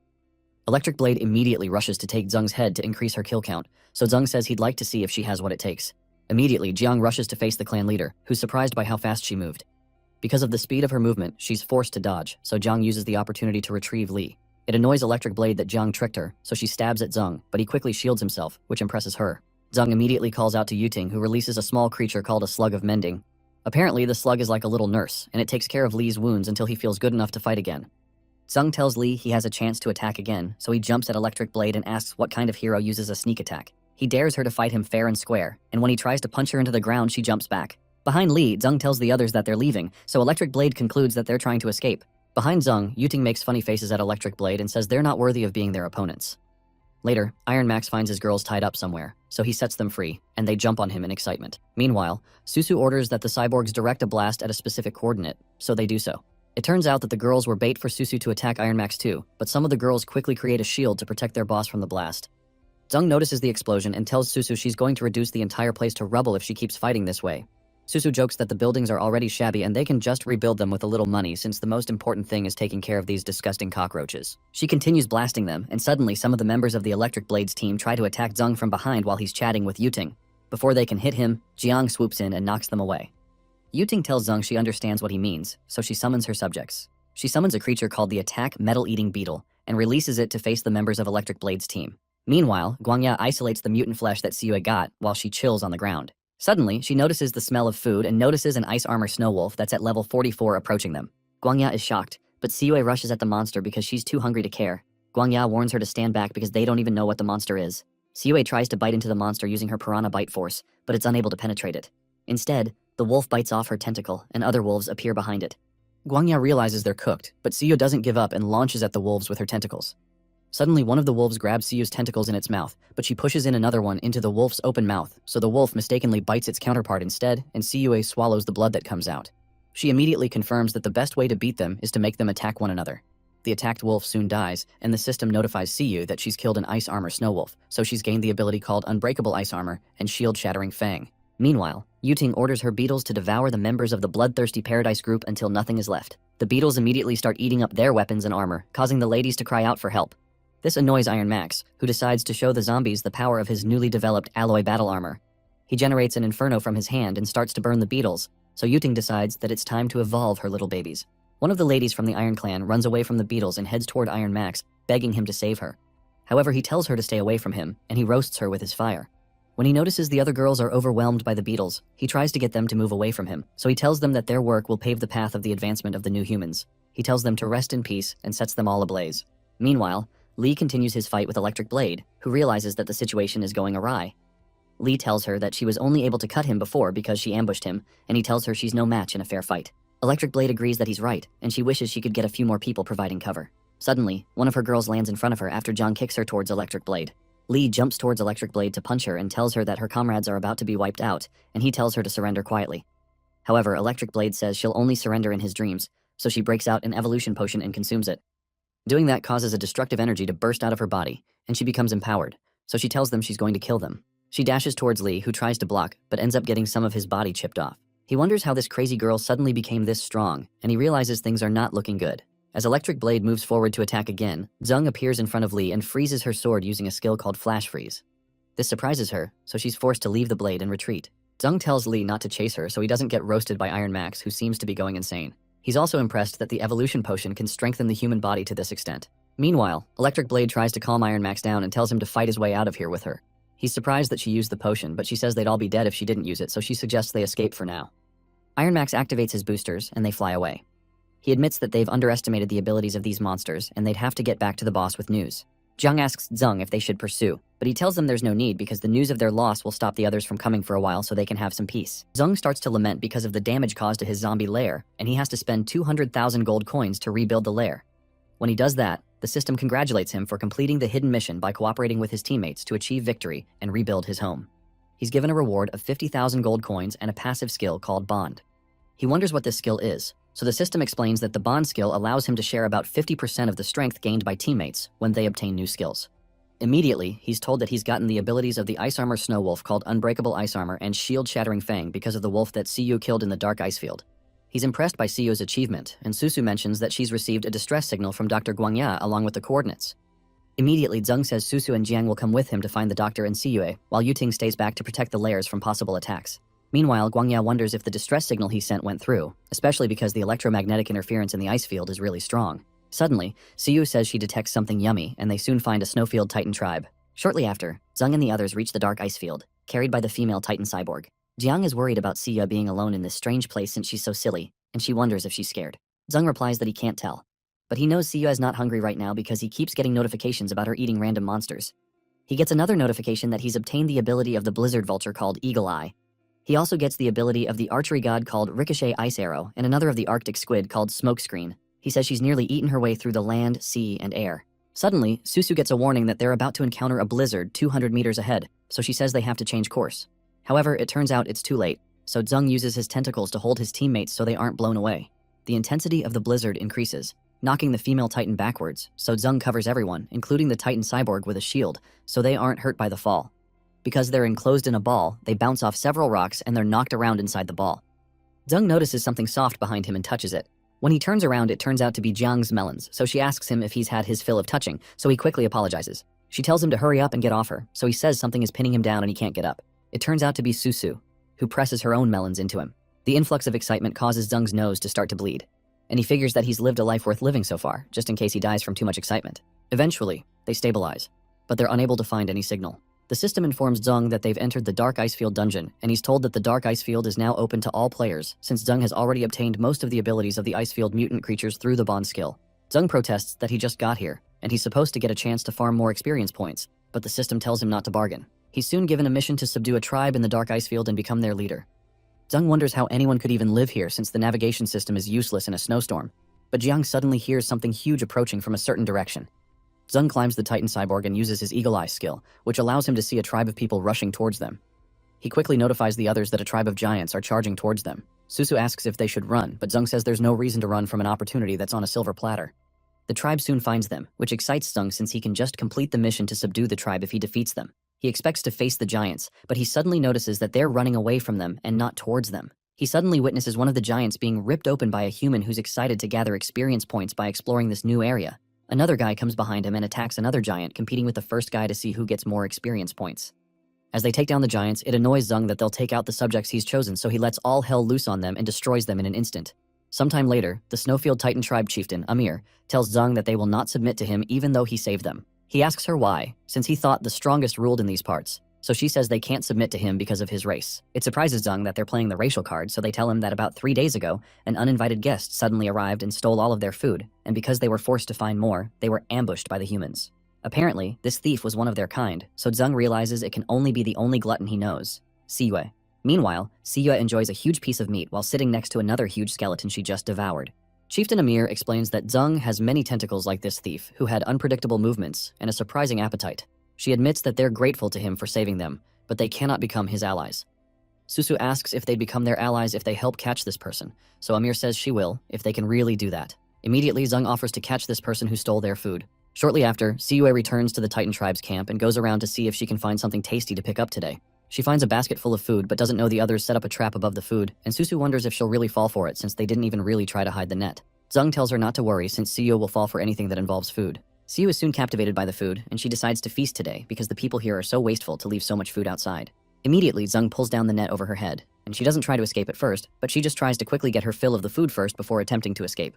Susu is surprised they caught her, and when they surround her, she asks them what they're doing here. Zung soon tells her that she stole someone else's food, so she protests that she didn't steal it, but she picked up the food that they didn't want since they left it out in the snow. Amir soon explains to her that they keep food in the snow so it can remain fresh, and that's their storage method, and Seo becomes embarrassed. She says it smelled like rotten meat to her, and she thought they threw it out. She apologizes and says she was hungry, but Zung asks her what she means by saying the food smelled rotten. Siyue explains that the food had a strange smell, so she figured nobody must have wanted it. Susu decides to check the food and she detects a deadly poison in it. Susu tells Amir that the meat has been poisoned for some reason, and she says that the Snowfield Titans seem to have been fatally affected by small amounts of poison, but they've not reached the accumulated dose because of their large size. Amir suddenly remembers a strange behavior by the elders and the children recently, so she figures that this must have been what caused it. She also recalls that their warriors have been suffering from sudden weakness in their limbs, so they've been getting killed in the battlefield. While they're chatting, Seo starts eating another portion, so Zung forces her to spit it out so she doesn't get poisoned. Suddenly, she starts to writhe in pain, and they wonder if she's poisoned, but she soon gets up, and the system explains that she's evolved the additional damage ability called Poison Fangs. Meanwhile, in the Dark Ice Field new human base, construction work continues. Electric Blade and Iron Max soon arrive with their heads down, so Rebellion Kid asks them if they failed. Electric Blade explains that they underestimated them, but she promises that they'll do better next time. However, Rebellion Kid shows them the region and tells them that they need to transport supplies from New Eden to establish a new human base in the Dark Ice Field. But Silent City and Thorn Forest are in the way. They both realize the leader is pointing to the fact that the area is still occupied by a horde of zombies, so they apologize and explain that they will find another way. Rebellion Kid reminds them that what they want isn't just the land occupied by monsters, but to get the entire planet for the new humans only. Sometime later, a group of new humans quickly dig a hole in the Thorn Forest, and they move material through an underground tunnel. Ling warns the men not to make noise so they don't alert the monsters on the surface. She soon notifies Ghost Eye that they're almost through, and he asks her if they didn't alert the zombies. She informs him that Electric Blade and Iron Max are attacking the zombie territory as a diversion, and they've not been noticed. Also, she mentions that the zombies will be focused on rebuilding their territory after the battle anyway. She adds that once they open the passage from New Eden to the Dark Ice Field, the teleportation circle there can also be completed. At that point, the commander will lead the new human players to take the Dark Ice Field. However, Ghost Eye replies that he believes that the commander's determination to build a base teleportation circle in the Dark Ice Field is unnecessary. He recalls that one of their doctors, Dr. Victor, has developed a virus that targets mutant monsters, and the Dark Ice Field will be the first test site for its development. He estimates that the mutant monsters on the ice field will be extinct within a month because of this virus. Suddenly, one of the workers encounters ice while digging, so he comes to notify the higher-ups that they've reached the permafrost layer of the Dark Ice Field. Meanwhile, the men digging farther into the tunnel are blown away by a strong gust of wind, so the others quickly try to escape. The commotion creates a loud noise and a bright light which gets the attention of the zombies that are gathering supplies and gets Yuting's attention. She immediately orders some of the higher zombies to go check out what's happening in the west side of the Thorn. Yuting figures that something big is about to go down, and she fantasizes about the reward she can get from Zung if she helps out with this. She plans not to hold back with him and get him to have fun with her. Meanwhile, Zung keeps sneezing in the Dark Ice Field, and he worries that he's going to catch a cold if he stays for too long. He wonders if zombies can even catch colds.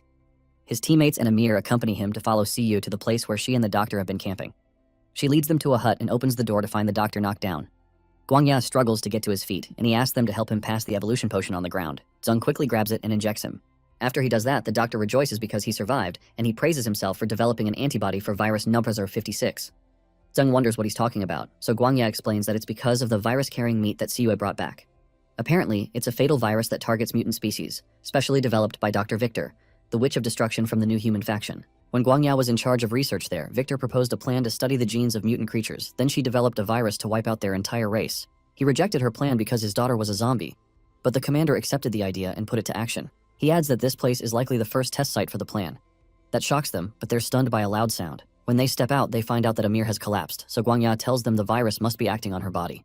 He says she'll be fine once they inject the antibody, and after he injects her, Zung asks him how he developed the cure. Zung recalls his encounter with Abaddon, and explains that it's thanks to Siyue because she brought back a piece of tissue from a little angel, and it was the mother cell carrying the mutant gene. He explains that they were looking for the temple in the Inner Sea, and they found it around this location, but they also found that the energy core was just an offering from ancient people to the gods. These so-called gods seem to be linked to the mutant creatures that are now appearing, but before they could make sense of things, they were thrown here. Zung mentions that they may be able to get more information about biological mutants if they could find other energy cores, so Amir says there's an energy core in the ice field, which surprises Zung. Meanwhile, in the Thorn Forest, the advanced zombies rush to the west side of the forest, and they find several workers frozen in blocks of ice. T09 wonders where all the ice came from, and if they're going against a mutant ice tiger, but the bandaged zombie says she doubts it because the boss already took care of the mutant tiger family a long time ago. T09 suggests they smash the ice and find out, but the bandaged zombie suggests they report what they saw first and come back with reinforcements to be safe. However, T09 suggests they check out what's inside first, so they'll at least have something to report when they get back. Meanwhile, Ghost Eye watches them from afar, which annoys him. Guang suggests they retreat for now because they've alerted the zombies, but Ghost Eye suggests they watch the zombies to see what they're up to since there are only 3 of them. Shortly after, T09 punches one of the ice blocks and it cracks, but she suddenly finds her hand stuck in the ice. The others quickly rush to cut her hands free, but the others mistakenly get other parts of their bodies frozen while trying to set her free. The bandaged zombie immediately insists it's too dangerous and says they need to go back to get backup. Meanwhile, Ghost Eye notices all 3 of them have been crippled by the ice, so he orders his men to get them since they have an opening. He tells them to capture the zombies alive, and shortly after the 3 zombies are apprehended. Ghost Eye jokes that they're not so tough after all, and he says they'll use these 3 as bait to wipe out the entire zombie lair at once. He leaves the zombies in Ling's hands, but Ling suddenly collapses because of the pressure of the worm inside her. Ghost Eye asks her what's wrong with her, so she says she probably tripped. However, she knows it's the worm inside her, and she worries that she might die if she keeps this up. Her only chance of surviving is to send Zung a message through the worm. Meanwhile, in the dark ice field, Amir recuperates after she's given the cure. Zung asks her if she's certain the dark ice field has an energy core, so Guangya says it's not surprising since ancient humans offered energy cores to their god to pray for forgiveness. So the energy cores were likely scattered all over the planet. However, Amir mentions that what they're referring to as energy cores are likely the holy stones from the legends of the Titan tribe. According to these legends, the Titan tribe also offered holy stones as a sacrifice to God. However, the holy stones were soon mined until they were too few, and God was about to bring a divine punishment upon their tribe for that. To save them, a warrior from their ancestors named Galka stepped forward and found the last holy stone. Galka used this stone to forge a sharp sword that could slay a god, and led her people to fight God to the death. Using this sword, she tried to kill God but failed. God's wrath eventually transformed into a long-lasting, unrelenting storm that overtook the entire dark ice field. This storm isolates everything from the outside, and has continued till now, and the creatures within the ice field are forever trapped in the blizzard. However, this storm has served as both a protection and a punishment to them. Those inside can't get out, but those outside can't get in either. Apparently, the Snowfield Titan tribe has lived like this in the dark ice field in peace for thousands of years until Zung and his friends entered. Zung wonders how they were able to enter if that was the case, so Amir says the new humans they mentioned have also recently appeared. Suddenly, some members of the tribe rush to inform Amir that the tribe is in danger. Meanwhile, in the dark forest, Yuting fantasizes about Zung, but she suddenly receives a message from the mutant worm mother bug that the 3 she sent out have been captured. She also learns of their plans to use them as bait to get her, so she plans to pay them back for trying to bully a weak woman like her because Zung isn't around. Ghost Eye leads his captives forward, and he exclaims that it's a good idea to capture the zombies because the monsters in the thorn forest aren't even coming near them. He orders his men to stay close to the zombies and avoid monster attacks because they're almost at the zombie lair. Ling notices the pain in her body is reducing, so she figures that the zombies must have received her message. Suddenly, they all become alarmed because the ground starts to shake, so Ghost Eye wonders if the stupid storm is chasing them. Guang soon notifies him of a huge bug towering over them, and they realize they're cooked. The bug knocks the men off their feet with one attack, and they begin to run. The diversion gives the zombies a chance to run, but Ghost Eye tells his men to stay calm and fight. He tells his men to open fire, so they open fire on the huge bug. After the smoke clears out, they realize the bug was unaffected, so they resume trying to escape. However, it's too late because they're soon cornered by Yuting, who stands on the bug's back and asks them where they think they're going. She tells them there's no escaping from this place, and Ghost Eye realizes they're cornered. Soon after, the men are captured, and Yuting says they'll wait for Zung to return so he can deal with them when he gets back. She asks the advanced zombies about the strange ice they encountered, so the bandaged zombie explains that it's a terrifying thing that's at the western part of the forest. Yuting finds that interesting and asks that they lead her there. When she gets there, she sends her metal-eating beetles 2.0 at it, and they start breaking it up. She connects to the vision of the insects to see through their eyes, and she soon sees a mirage of a sword and a blue dragon. She wonders what she's seeing, but can't make sense of it. Meanwhile, in the dark ice field, Amir and her tribewomen struggle to hold the line and not let the new humans break through. The new humans open fire on them, and Guangya tells the warriors to quickly inject the weak titans with the antibodies he provided while they handle the attackers. When the titans are injected, great power breaks through their bodies and they transform into strange beasts. This excites Guangya, and he recognizes it as atavism. He's amazed that beastmen didn't go extinct, but they evolved into the Snowfield Titans and were trapped in the ice field. Guangya figures that the beastman tribe that used to live on this continent gradually lost their animal characteristics and grew larger in size due to the climate change and the need for survival. He hadn't expected that the tissue genes from the monster would have the ability to cause biological atavism, and he hopes to be able to study it later. Suddenly, they notice a huge explosion happen at the entrance of the village, and they notice some shielded new humans with heavy firepower. Susu says it's no use because the enemies have the advantage of numbers. She takes out some of them, and so does Siyue. But Siyue also admits that they won't be able to hold them back any longer. However, Jiang asks the Titan tribe to join her to fight so they can support the other girls. They soon join the fight and help take down several new humans, but Susu wonders why so many new humans suddenly appeared. She watches one of the titans, who has gained wings, rain down her feathers on the new humans and take them out. Zung also joins them and says they can push forward to drive the humans out in one go. He soon rushes to face some of the men and he slashes them with his tentacles.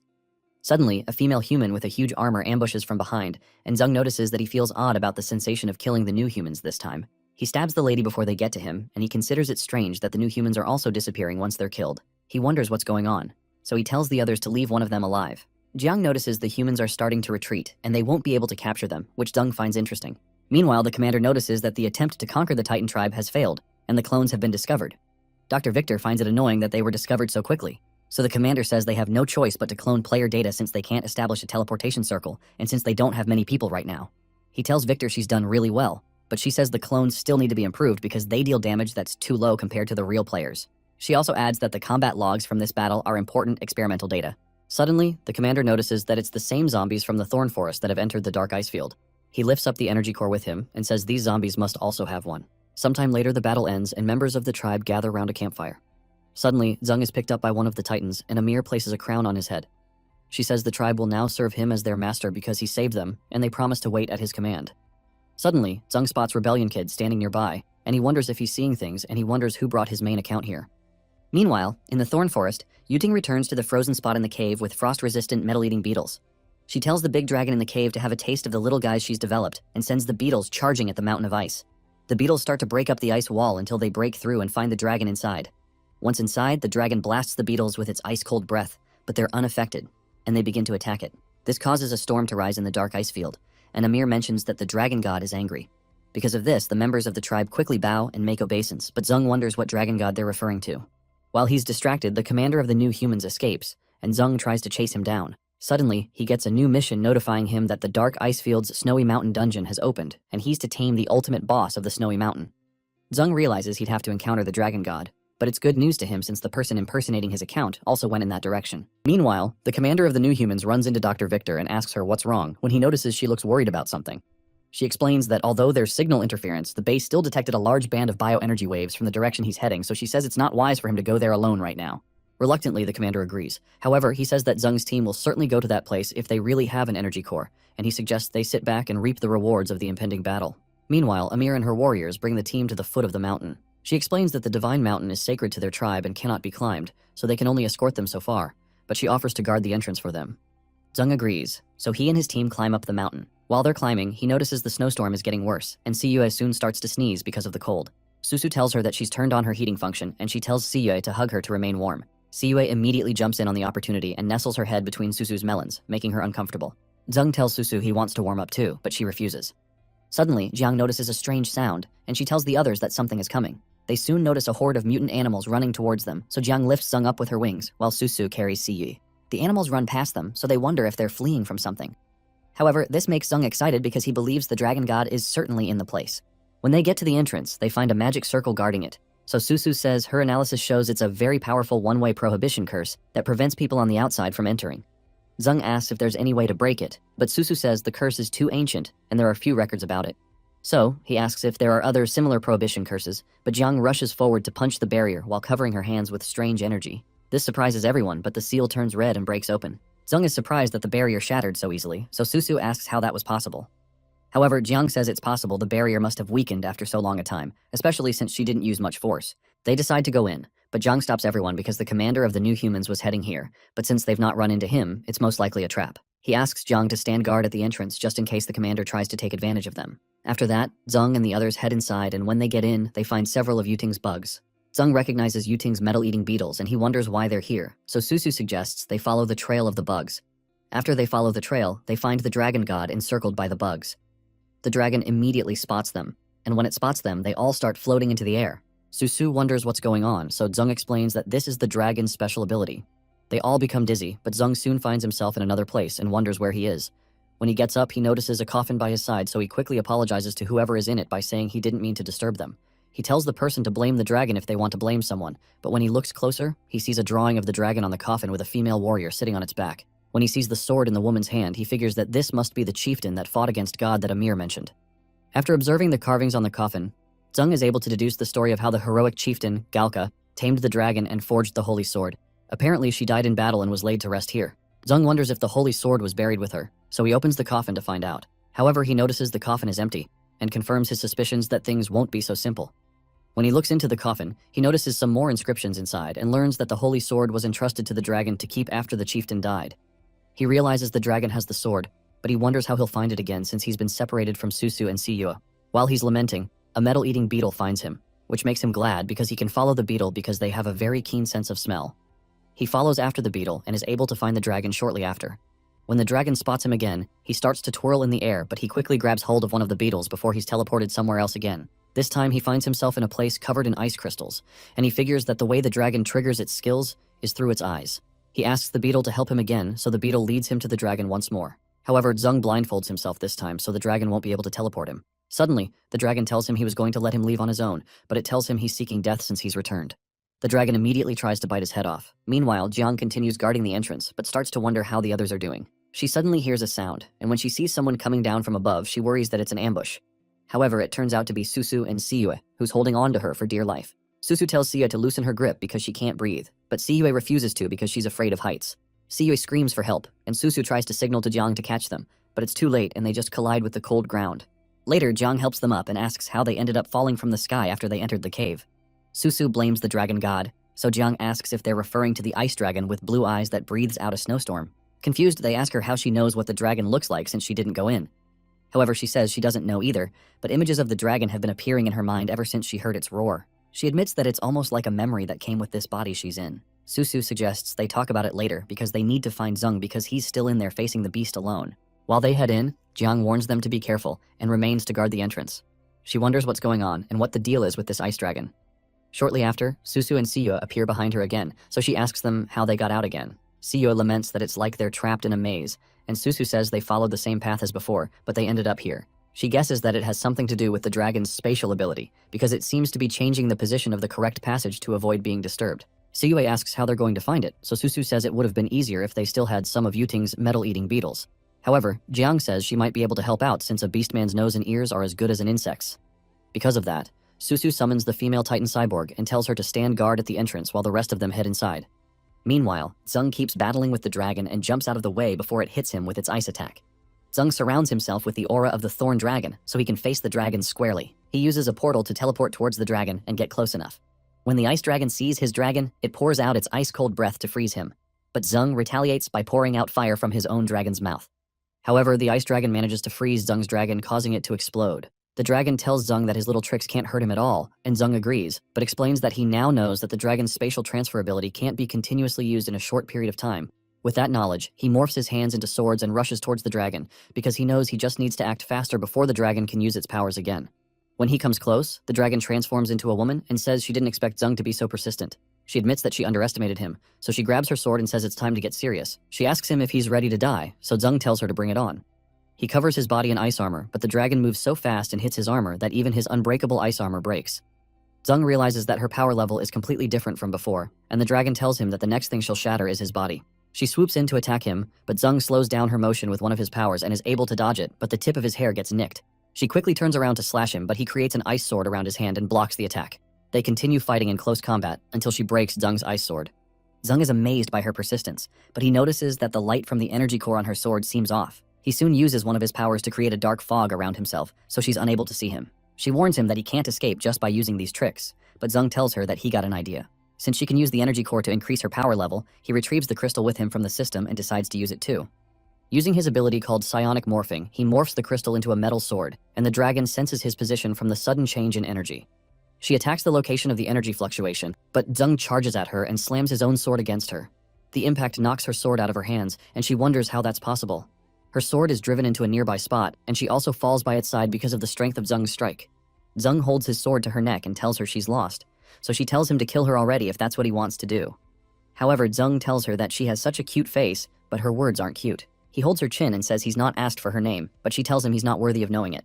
Suddenly, someone nearby asks the dragon if her name is Fafna, surprising her. It turns out to be Jiang, who wonders how she suddenly knew that name. Fafna immediately bursts out in tears and refers to Jiang as her master. She tells Jiang that this horrible person was bullying her, pointing to Zung.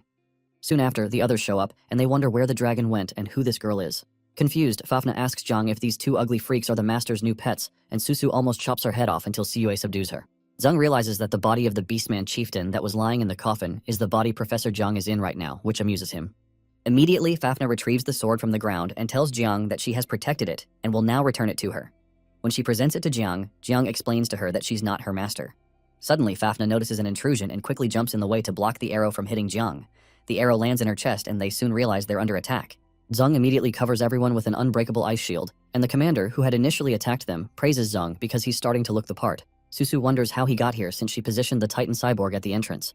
But she doesn't know the commander has split apart the female cyborg after a battle with her. Meanwhile, in the Citadel of Hope, the zombies rush out, shocked when they find out that the power has suddenly gone out.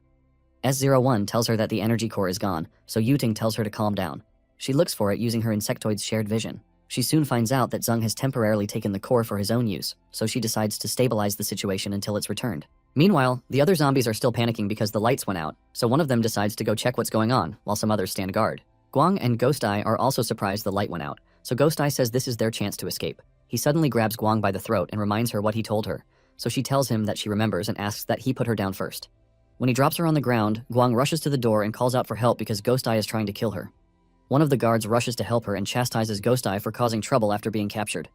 Immediately as he opens the door, Guang kicks the guard in the face and tells Ghost Eye he can escape now. He was initially stunned by her performance and eventually commends her commitment. Shortly after, they take down the other guards together and head out. Meanwhile, Zung protects himself from a barrage of arrows using an ice shield. He realizes that just defending this way is too passive, so he activates his elasticity skill and makes the ice shield bouncy so it redirects the arrows back to the commander. The commander is forced to fight off his own arrows when he sees them coming, so the others take it as a good opening to attack. When they come close, the commander flies into the air just as Zung jumps up to meet him. Both of them fight with swords in close combat. Siwa and Susu come close to also offer their help, but Zung notices Susu being attacked by some flying bullets, so he tells her to watch her back. Susu's cyborg radar system soon notifies her that stray bullets have been detected, but she's told that the interference protection has been activated. She finds out that the bullets came from Iron Max and Electric Blade, so she turns towards Iron Max to fight him while Siyu faces Electric Blade. Jiang realizes the enemies are increasing in number, and she has to go help out, but she worries about the child that took an arrow to save her. She rushes to her side to offer aid so she can survive. Meanwhile, Dr. Victor walks up to the sword that Fafna dropped and takes out the energy core in it. She quickly runs away with the core and notifies the commander that they can retreat since they've gotten their objective. The commander immediately turns around and flies away. Zung, Susu, and Siyue immediately start chasing them, but Fafna starts to bleed profusely, so Zung is forced to stop the chase so he can save her. He goes to her side and thinks about what objects he can get from the system's storage space to save her. He considers using Yuting's Slug of Mending, especially since he still has the ability to share abilities with his teammates. He places the slug on Fafna, and the bleeding soon stops. Zung retrieves the bug and commends it for a job well done. The other ladies soon return and explain that the enemies got away. Susu also mentions that she doesn't know what has happened to Electric Blade and Iron Max because their speed seems to have doubled from the last time. She tells Zung that the new humans are already enhancing themselves quickly. She says she's afraid now that they've gotten another energy core. However, Zung tells her not to be worried because he knows about the enhancements. He says it's probably related to the enhancement potion Dr. Tai told them about, but he recalls that she said they hadn't fully developed it. As for the energy core they took, he says it's most likely a fake, which surprises the ladies. He explains that when Fafna took out the Holy Sword, her power increased dramatically, and he thought it was from the energy core. However, when he looked closely, he noticed the glow from the energy core on Fafna's sword was different from his own. He mentions that he's still confused about the energy cores, because the one he got from Guangya was very big, but it seems to have become a little piece in his hands. Because of that, he got the idea that it's possible that the energy core binds to its master. And the reason the glow was different was that it wasn't unleashing its full power in Fafna's hands. However, when Jiang, the previous master, came around, the Holy Sword still had no reaction. So, Zung concludes that he believes that this Holy Sword is most likely a fake, so Susu asks him where the real one is. Suddenly, Fafna wakes up and says the original is with her. The ladies rejoice because Fafna is alive, so Fafna explains to them that her master entrusted her Holy Sword to her for safekeeping, but she never woke up again. Because she was scared she couldn't protect it, she made a fake one and placed it in an obvious spot to distract people.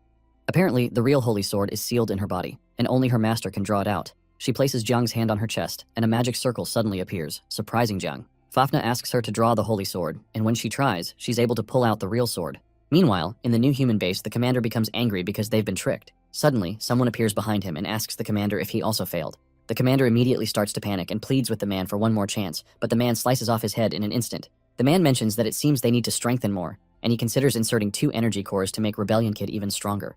The man enters into a lab filled with several pods containing several Rebellion Kid characters.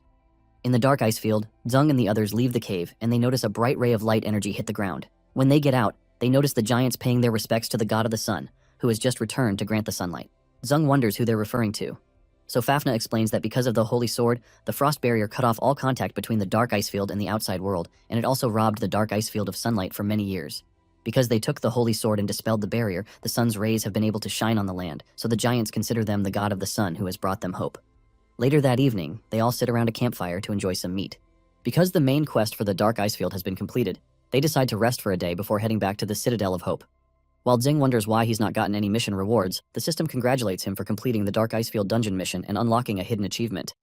Apparently, he's been able to receive the title of God of the Sun and has gotten a reward of 50,000 gold coins, an intermediate blind box, and 2 teleportation circles. Zhang asks the system if it couldn't have come earlier and asks why he's just getting 50,000 coins when he worked his arse off for days. He asks what the teleportation circle means, and when he grabs one, he's told that he set up teleportation circles in the Titan tribe and the Citadel of Hope, so wasteland life forms in his faction will be able to travel between these 2 points. That excites them because it's more convenient, so Cue asks if that means they can return home immediately. Zhang agrees, but says there's something important they need to do first. Meanwhile, some of the Bio-Wasteland players learn that the invisible wall at the edge of the Thorn Forest is gone, which means the game is opening up a new zone. They soon learn from the forums that the closed beta area is now fully open. Immediately, several players rush to the location and determine to take it since they have the advantage of numbers. It turns out that the new zone is the Dark Ice Field, which only the commander's unit had access to before. The players rush towards the gate of the Titan tribe to attack it, but some laser guns pop out from behind the fence, and the players are forced to retreat when the guns start firing. The lasers take them down one by one, and Amir thanks Zhang for not only saving them but also providing safe shelters for them.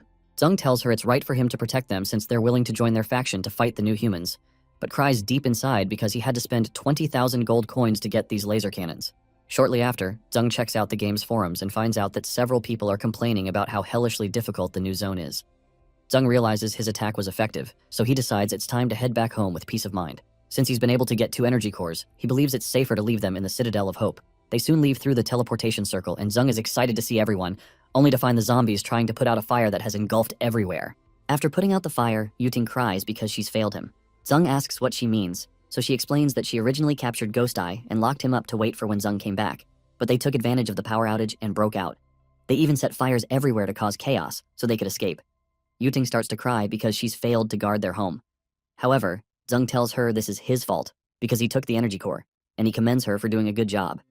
He tells her that her metal-eating beetles helped a lot in the Dark Ice Field, and he tells her she's amazing because she was able to capture Ghost Eye and his men. Yuting starts to cry because Zhang is praising her after all this, so she jumps to hug him. Meanwhile, Fafnir hisses because these country bumpkins, as she calls them, would use a mighty dragon crystal stone as a common power station. Zhang asks if she's referring to the energy core, so she explains that the energy core is actually called a dragon crystal stone. The dragon crystal stone is a product of the planet's dragon veins, and it contains the energy of the planet. Apparently, the most abundant source of dragon crystal stones is her homeland, called the Isle of Mist, and the hometown of all dragons. Zhang tells her he's never heard of the Isle of Mist, but Guangya says he's heard bits and pieces about it, but only from ancient stone carvings he's seen. Suddenly, the system gives Zhang the mission of going to the Isle of Mist and completing the exploration. He's also told that dungeon difficulty has increased, and players need to figure out how to start the hidden mission themselves. Zhang wonders why this mission is so vague, but he eventually tells the others he plans to check out the Isle of Mist and asks who wants to join. Yuting quickly opts in and tells him he won't leave her behind this time. However, Susu says the damaged Mecha Titan is still stuck in the Dark Ice Field, and she has to go repair it for now. Jiang says she'll stay in the Dark Ice Field with Susu, because she wants to go figure out the secrets of this body. Since Susu and Jiang are leaving, Zhang suggests that Cue stay back to guard the Citadel of Hope this time. Meanwhile, Yuting celebrates inside because she'll finally get to be alone with Zhang since the other third wheels are gone. Suddenly, Zhang invites Fafnir with them on the trip, which shocks Yuting. However, Fafnir clings to Jiang and says she wants to stay with her master, but Jiang asks her to help them out since they won't know the way if she doesn't help them out. Because Jiang asks, Fafnir decides to help them out, but that makes Yuting sad because she won't have any alone time with Zhang. Guangya also offers to go along with them because it'll be a wonderful opportunity to do some research, and Zhang agrees because Guangya is so knowledgeable. Yuting, on the other hand, almost pulls her hair out when she realizes more people are coming. Eventually, they all head south from the newly established port in the Dark Ice Field in search of the Isle of Mist. They soon leave in a ship, while the other ladies tell them to be careful.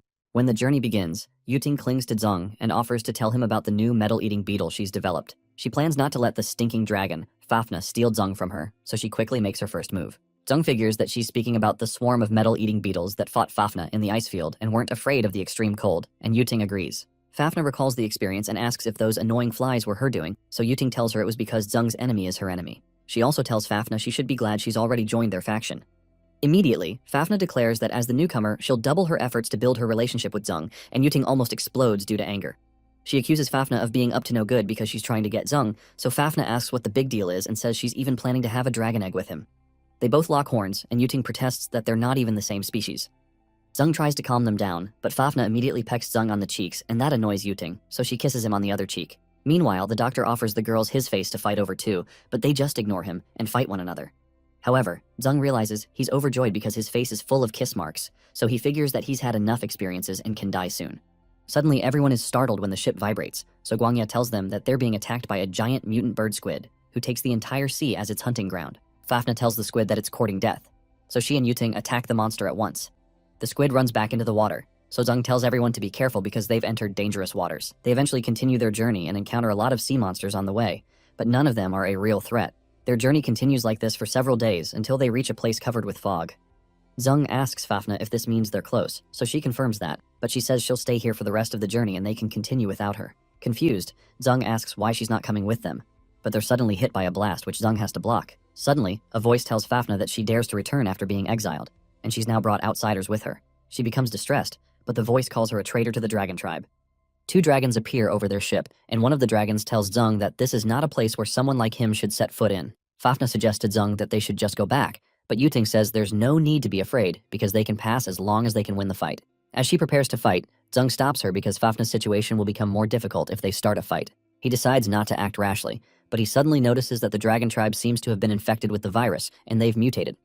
He tells them that they didn't come here to cause a fight, but they're here to investigate some things about the dragon crystal stone. He asks if they can let them check, but the dragons suddenly transform into their female forms and say they wanted to let them leave, but they'll have to come with them now since they've mentioned the dragon crystal stone. Shortly after, Zung and his team are locked up in a dungeon. Zung tells the others things are still good since they've infiltrated and will now be able to find an opportunity. He asks Yuting if she can use her bugs to gather some information, so she sends out a few bugs to look around. Using the insectoid vision, she looks around and comments that she can't see anything because everything is covered in fog. However, it's a good thing because the metal-eating beetle can sense the outside environment through temperature and smell. She finds a large castle that's not surrounded by fog, so Zung tells her to fly in and take a look. When she tries to enter the castle, she realizes she can't because there's a strong barrier blocking her. Using heat detection, she detects that there's something inside that looks round like an egg. Zung asks her to fly down to see if she can get in from under, and she's able to penetrate the castle. When she enters, she spots the two dragons who brought them in.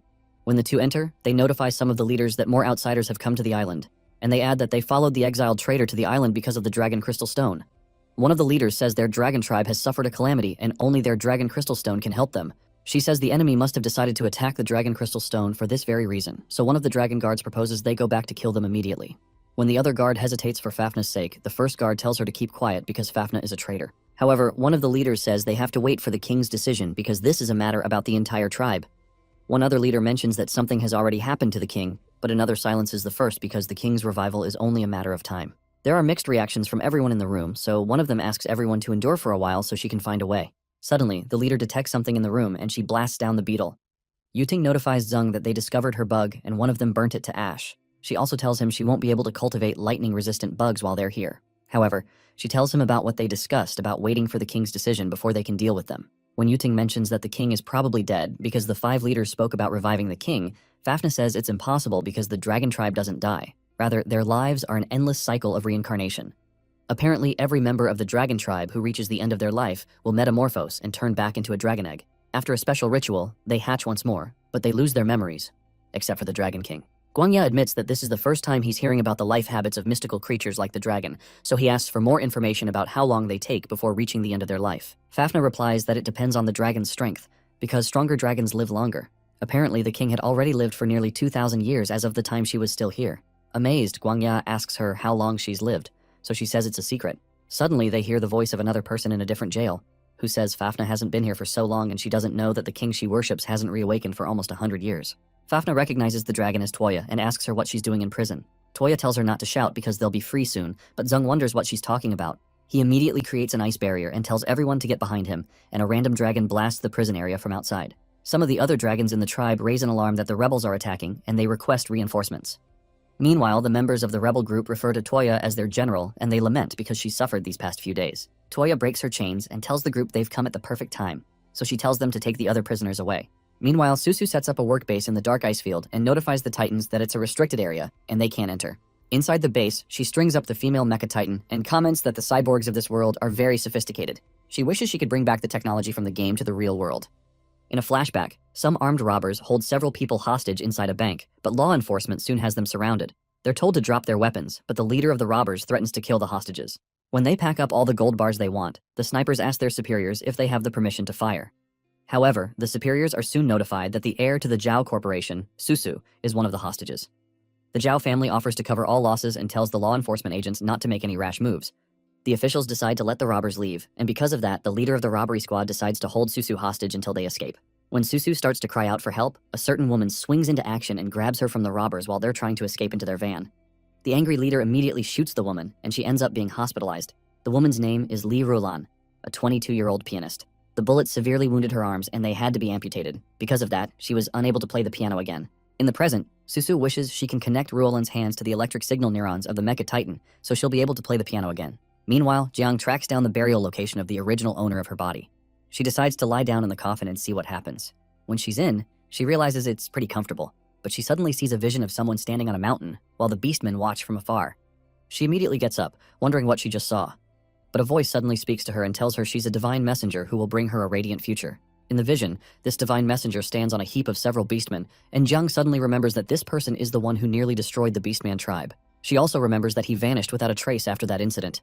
Meanwhile, the rebel group kidnaps Zeng and the others. Yuting asks them if they've not reached their destination yet because her back is killing her, but Zeng asks where they're taking them. Toya says they've almost reached the camp where their pioneer unit is stationed. So Zeng asks why they're calling themselves pioneers and not rebels. Toya jokes that that is hurtful, and she's reconsidering saving them. She tells him that the dragon tribe lives in an endless cycle, but they lose all their previous memories with each metamorphosis, which is not really different from dying. Zeng tells her she's just greedy since that's basically immortality, but Toya says she wants real eternal life instead of false immortality. She suddenly drops them when they reach their location, and Fafnir tells her that eternal life defies the laws of heaven, so what they're doing is very dangerous. When they land, Zeng asks Toya why she believes she can change the entire tribe. So she says it's because they're led by a prophet who can see the future of the entire tribe. She says that not a single egg has hatched in over 100 years, and they could become extinct if this goes on, so they have no choice but to take this gamble. Soon after, Toya leads the group to the divine messenger and calls him a prophet. She informs him that these are the new members who wish to join the pioneers, so the prophet asks if this is true. When he turns around, his body is clearly riddled with mutant tissue. He introduces himself as the prophet and says he will bring them a radiant future, so Guangya wonders if this is an angel. Guangya whispers to Zeng about the mystical angel-like creature he and Siyue encountered in a strange place. Zeng remembers that Guangya had said Siyue bit off a fleshy growth from such a creature, which he made into a potion that caused the Titan tribe to experience atavism. Guangya says these beings are extremely evil, and he wonders if they're connected to this prophet. Suddenly, the prophet overshadows Guangya and asks if he's questioning him, so Guangya panics and says he's not. The prophet mentions that there's an unpleasant aura lingering on Guangya, so Toya asks the prophet if she should kill them. However, the prophet says there's no need because they are just a few pitiful, sad fools. He says that in the cosmos, even planets are just pawns of the god, and who rules this planet is decided in a single thought of the god. He says that it was only by gaining the favor of the god, who granted them wisdom, that humans were able to stand at the top of the food chain even though they had frail bodies. However, humanity reached the top, but they've nearly destroyed the planet's ecosystem, and they've not left a chance for other creatures to survive. Because of that, the god has empowered other creatures and granted them power to contend with humanity and challenge their dominant position. But the arrogant dragons dared to refuse the god's boon. Because of their endless cycling lives, the dragon tribe sealed themselves away in an isolated land and numbed their own subjects.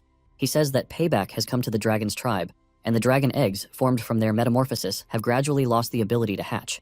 He says it's only by accepting the divine gift of coexisting with a higher grade gene and receiving infinite life that they can have a future. Zeng pays attention to all this talk of God bringing the mutation virus again, and he wonders if the god he's talking about is the same as the angel creatures the doctor mentioned. He considers provoking him to see what he can find out.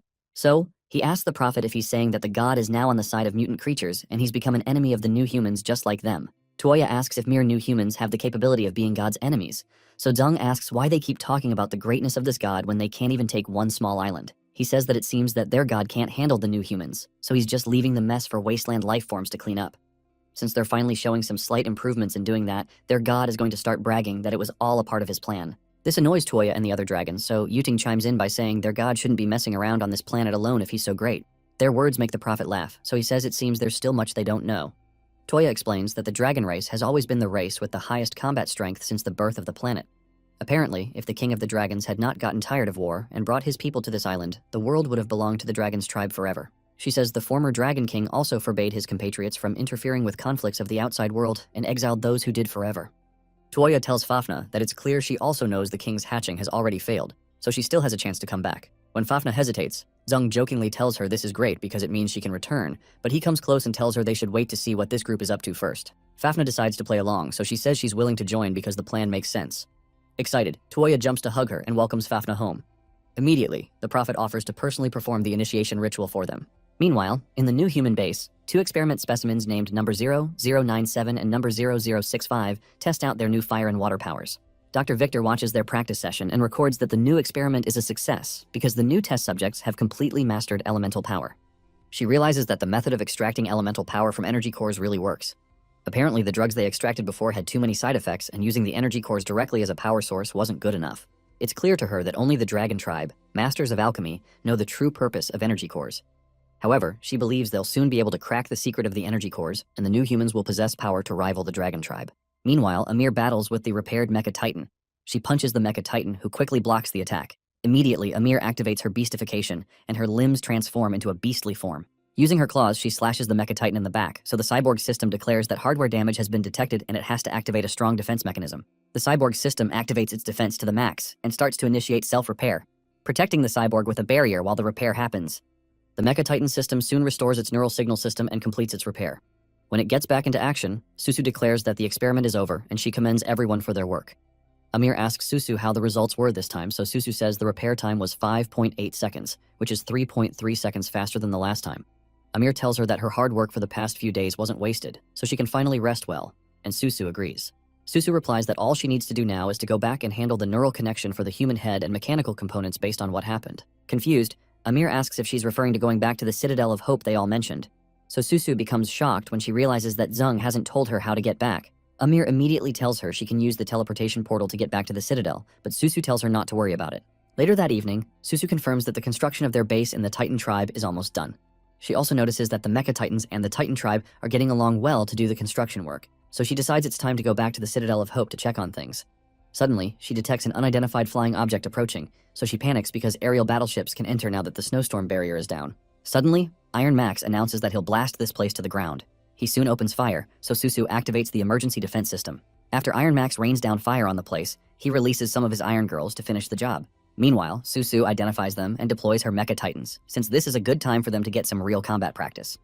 Iron Max tells his girls to keep blasting the layer's defense system, so Susu notices that the area's defense is about to fail because the attacks are too focused. She immediately orders all her units to activate their strong defense system and protect the Titan tribe. Susu realizes this isn't good timing, especially because her body is at its limits too. Meanwhile, in the Citadel of Hope, 2 people approach the entrance and pretend to come switch shifts with the guards. The unsuspecting guards let them take over the shift and don't pay attention until the men slice them in half. The 2 intruders turn out to be Guang and Ghost Eye. In a flashback to half a month ago, Guang suggests to Ghost Eye that they take advantage of the chaos and escape. However, he says there's no need to escape because they can just hide here and wait for an opportunity.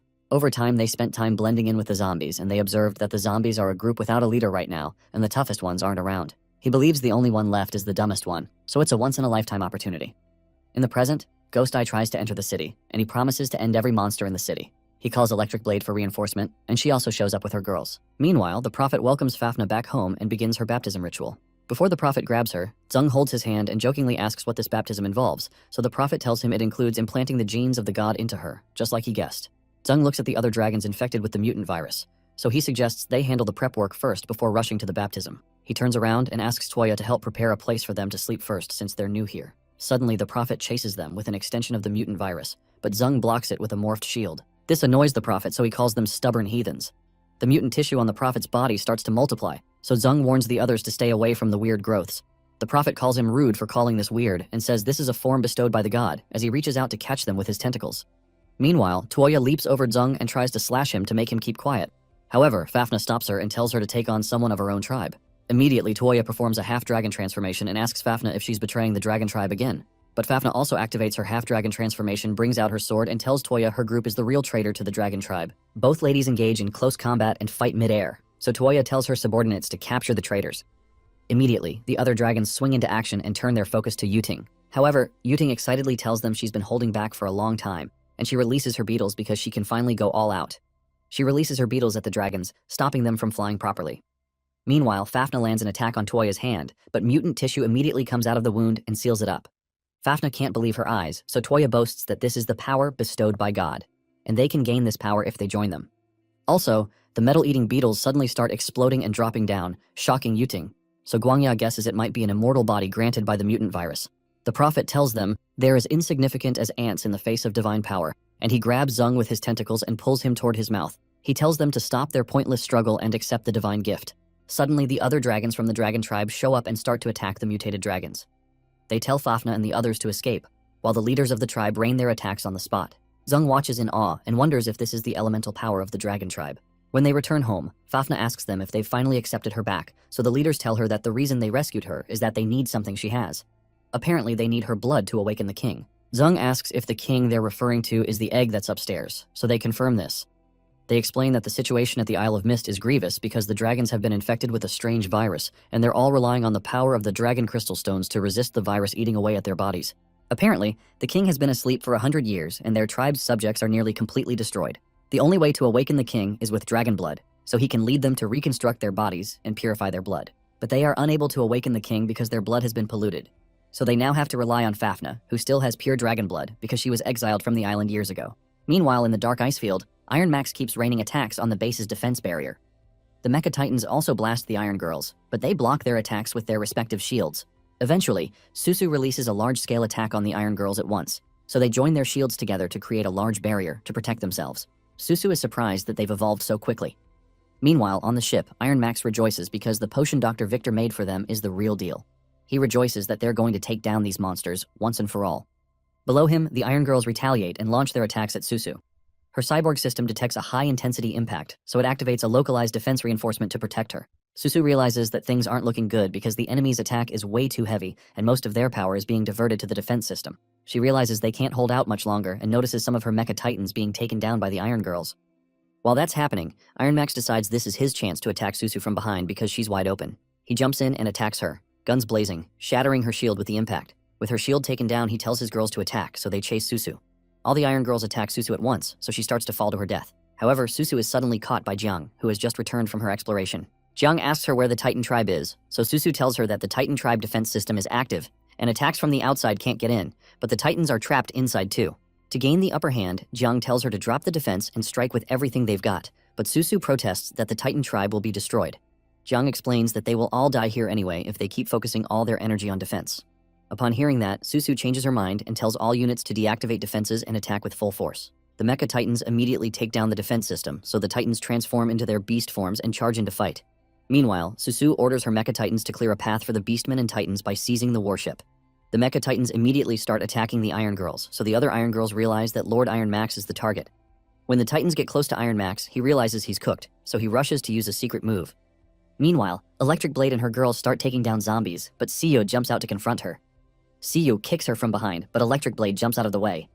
Immediately, Siyo attacks her with one of her monstrous tentacles, but Electric Blade swallows an evolution potion and prepares to show her what power looks like. With one slash, Electric Blade slashes the tentacle, surprising Siyo. Somehow, Guangya stands nearby and notices something strange about the potion that Electric Blade just consumed. He immediately tosses an energy crystal at Siyo, who immediately eats it, causing violent power to reverberate through her body. Meanwhile, in a flashback, Fafnir remembers how the only thing she's known since birth is the mist-filled island. The only thing she learned to survive was alchemy and how to fight. However, one day, she stumbled upon a secret, that the world is more than the Isle of Mist. That amazed her, and she started to yearn for the world beyond the island. However, there was a rule that the outside world is prohibited for them, and any dragon who tried to leave the island faces the death penalty when they return.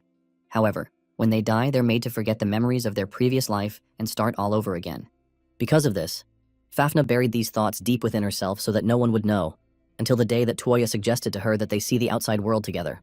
Fafnir immediately rebuked her by asking what nonsense she's talking about, but Tuoya tells her to stop pretending because she's caught her always reading the notes that came to their island through a bottle. Tuoya tells her that there's nothing wrong with being curious about the outside world, and she mentions that the ban is weird. She wonders why they go as far as taking away their memories to stop them from going out without giving them a good reason. Tuoya calls out to two other dragons that are hiding nearby and tells them to stop hiding because she knows they followed them here because they're also curious about the outside world. It turns out to be the two guards who will apprehend Zung and his team years later when they visit. One of them says she heard the outside world is dangerous, and they won't be able to come back if they ever leave. After that time, they agreed on a plan, and they escaped the Isle of Mist, and Fafnir is amazed by how beautiful the outside world is. However, the two other ladies mention that the outside world seems to be nothing but ocean, so the other one suggests they sneak back while it's still early so they won't be caught. However, Tuoya reminds them going back means death and says they only got the chance to escape because the king is in seclusion. Suddenly, Fafnir notices that she hears something beyond the ocean. So Toya flies up and notifies the other ladies, Nuosha and Yisha, to come up with her to check the situation, while Fafnir remains on the ship to support them. Suddenly, the others notice a raging tsunami that's heading straight for the Isle of Mist. So Yisha suggests they head back and warn the others so they won't be in danger. However, Toya disagrees since they only have one chance to leave, and the king will have a way to deal with this. But Yisha says she feels this tsunami is different from the usual, and the king is in seclusion, and Nuosha says they may be able to atone for their crimes if they warn the others. While they're arguing, Fafnir wonders why the others are arguing, but the ship she's in is suddenly overtaken by the tsunami. Before they can get to her, the tsunami drowns the ship, with Fafnir still in it, and the others are unable to save her. Sometime later, Fafnir is woken by a beast woman, Galka, who later became her master. In the present, the leaders tell Fafnir that the king exhausted all his power to fend off the strange tsunami and metamorphosed into an egg shortly after. Yisha and Nuosha came back to report it, but the death penalty was still carried out on them. Even though they were executed, that didn't stop the virus from the outside world from invading, because they later hatched with the mutant genes. From that point onward, the virus infected the entire dragon tribe, and it would have been easy for the king to rewrite the dragon tribe's gene to resist it, but he never woke up after that time. Meanwhile, Zung considers the strange tsunami, the death of the king while defending his people, and then the virus that destroys after being brought back from the outside world. He believes all of this is too much to be a coincidence. Shortly after, they decide to start the king's reincarnation ritual, so everyone other than Fafnir is asked to leave the room. Fafnir is eager to do something for her homeland, so she cuts her hands to shed some blood on the king's egg. However, Nuosha and Yisha suddenly come to knock the blades out of her hands and steal the egg. In a flashback to the past, the ocean's waves carry Fafnir far away, and the others are unable to help her.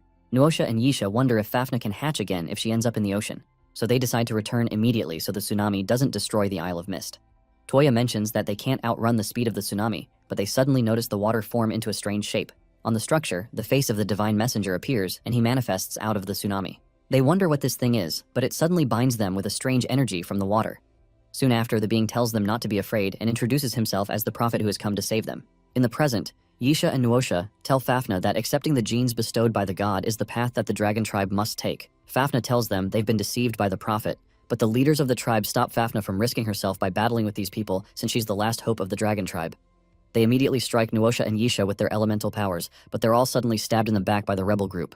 The guards immediately swing into action upon noticing the enemy, so Toya tells the elders that it's been a while. She explains that Nuosha and Yisha faked their deaths and returned just for the egg of the king. Nuosha admits that they really made them look hard for the egg. Suddenly, Fafnir rushes in to strike Toya, but Toya attacks her with the bones she stabbed the elders with. As Fafnir tries to dodge, Zung immediately blocks the attack with his shield, so he tells her not to panic because they're here. Yuting soon releases her beetles in the air and says her little bugs haven't tasted dragon meat yet. Zung tells them that with the lesson learned from last time, he won't let anyone snatch anything right from under his nose a second time. Meanwhile, Iron Max triggers an explosion in the sky, injuring and knocking down some of the mecha titans. He transforms the ship into some sort of mega robot and sits in command to control it. Confident in his power, he demands that they all die and tries to smash the city with the robot's hand. However, he's shocked when he's unable to strike the city, so he realizes several of the titans are pushing against his robot's fist. He decides to add more force to crush them, and Jiang realizes the cyborgs won't be able to hold Iron Max for long. She wishes she had the sword that she returned to Fafnir, but the sword suddenly appears, and she's surprised that it can appear just by thinking of it.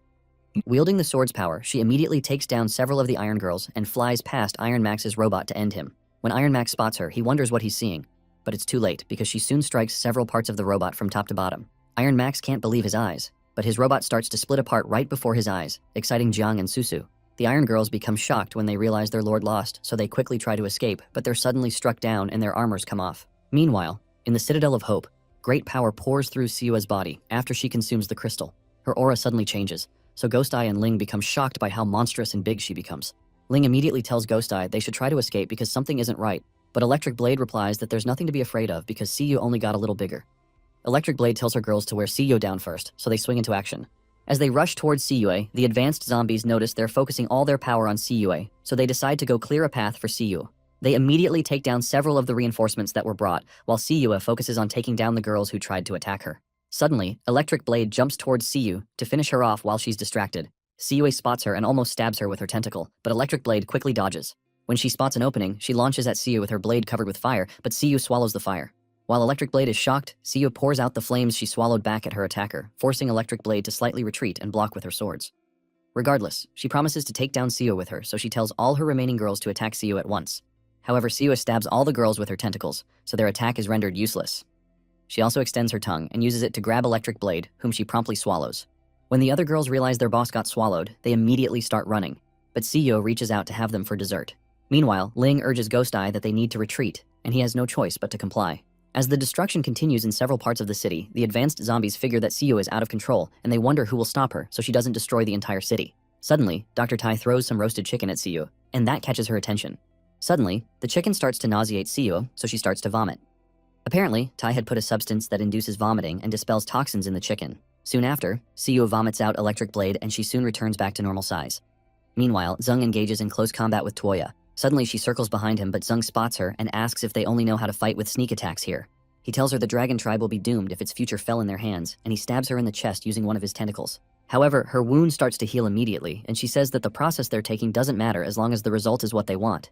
However, she says that Zung won't live to see the day their dreams come to pass, and she starts attacking him again. She tells him that the genes of the gods are extremely domineering, so they control their thoughts. But, because the old elders use the dragon crystal stones to stop the spread of the god genes, the physical regeneration speed of the other dragons isn't as fast as theirs. She also adds that some dragons will also defect to them because they won't be able to resist the temptation of an immortal body. Zung considers what she said, and realizes that the virus's physical regeneration ability causes it to spread further, causing normal dragons to lose their minds and turn into enemies. He tells Toya she's right, but he's not alone, so he gives space to one of Yuting's megabugs to slash one of Toya's girls in half. Zung tells Fafna and the other dragons to withdraw from the battlefield, and he asks that they hide far away.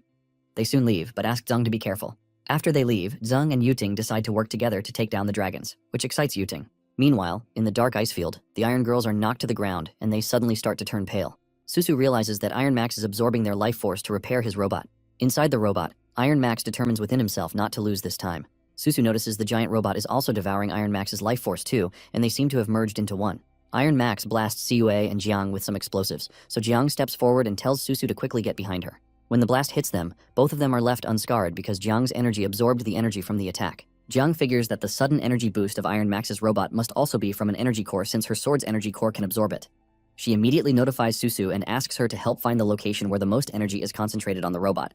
Susu immediately detects it and shows it to Jiang. Suddenly, Jiang has a very strange feeling, and the power in the energy core causes her to transform into one of the giant beastmen. The Titans watch in awe because Jiang has transformed into one of their ancestors. But Jiang is surprised by her own transformation. She wonders if she evolved because of the amount of energy absorbed by the energy core, so she decides to leverage her new strength to destroy Iron Max. However, Iron Max refuses to back down and tries to punch her, but she easily dodges it. She soon gets close and finds an opening, then pushes the sword deep into the robot, causing a part of it to explode. The impact of the attack bores a hole in Iron Max's heart, and he's shocked when he realizes he's lost. He soon begins to panic as he watches the robot destroy his body while trying to repair itself. The entire robot soon explodes, but Jiang feels a sudden pain after jumping down and she starts coughing out blood. She wonders if it's a backlash from the energy absorbed by the Holy Sword, so Susu rushes to help her after she collapses. Meanwhile, in the Isle of Mist, Toya tells Zung that because their warriors possess true immortal bodies, the genes of the gods will repair any missing flesh from their wounds. Immediately, the body of the dragon he sliced in half starts to join back together, so Zung asks Toya if she's heard of a meat grinder. She wonders what he's talking about, so he goes into a rampage and starts slicing up the dragons because he wants to see where the limits of these god genes she's speaking about reach. As he chops up Toya's warriors, he asks her if there's any relationship between the speed of recovery and the size of the chopped pieces. He also asks if the flesh of an immortal can be digested after being eaten, so he has the huge beetle bite off the head of one of the dragons. Yuting chimes in and says she's also curious to see if their regeneration is faster than the speed at which her little beetles eat.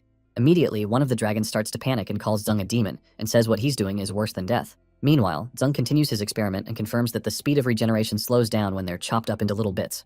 He wonders if the chopped up piece can regenerate back into its original form, but he soon sets it ablaze before it can begin transforming to see what happens. After Toya gets tired of listening to him, she jumps forward to attack and tells him not to be too cocky. However, Zung asks her if she will be more resistant to chopping than the others were since she's their leader. Toya becomes distressed by the sudden change in Zung's aura, so she wonders if he was hiding his strength all along. Suddenly, he knocks her bone sword out of her hands. Meanwhile, the other dragons that are still alive are shocked when they notice that the dragons Zung incinerated didn't metamorphose into dragon eggs and reincarnate, but rather turned into dragon crystal stones.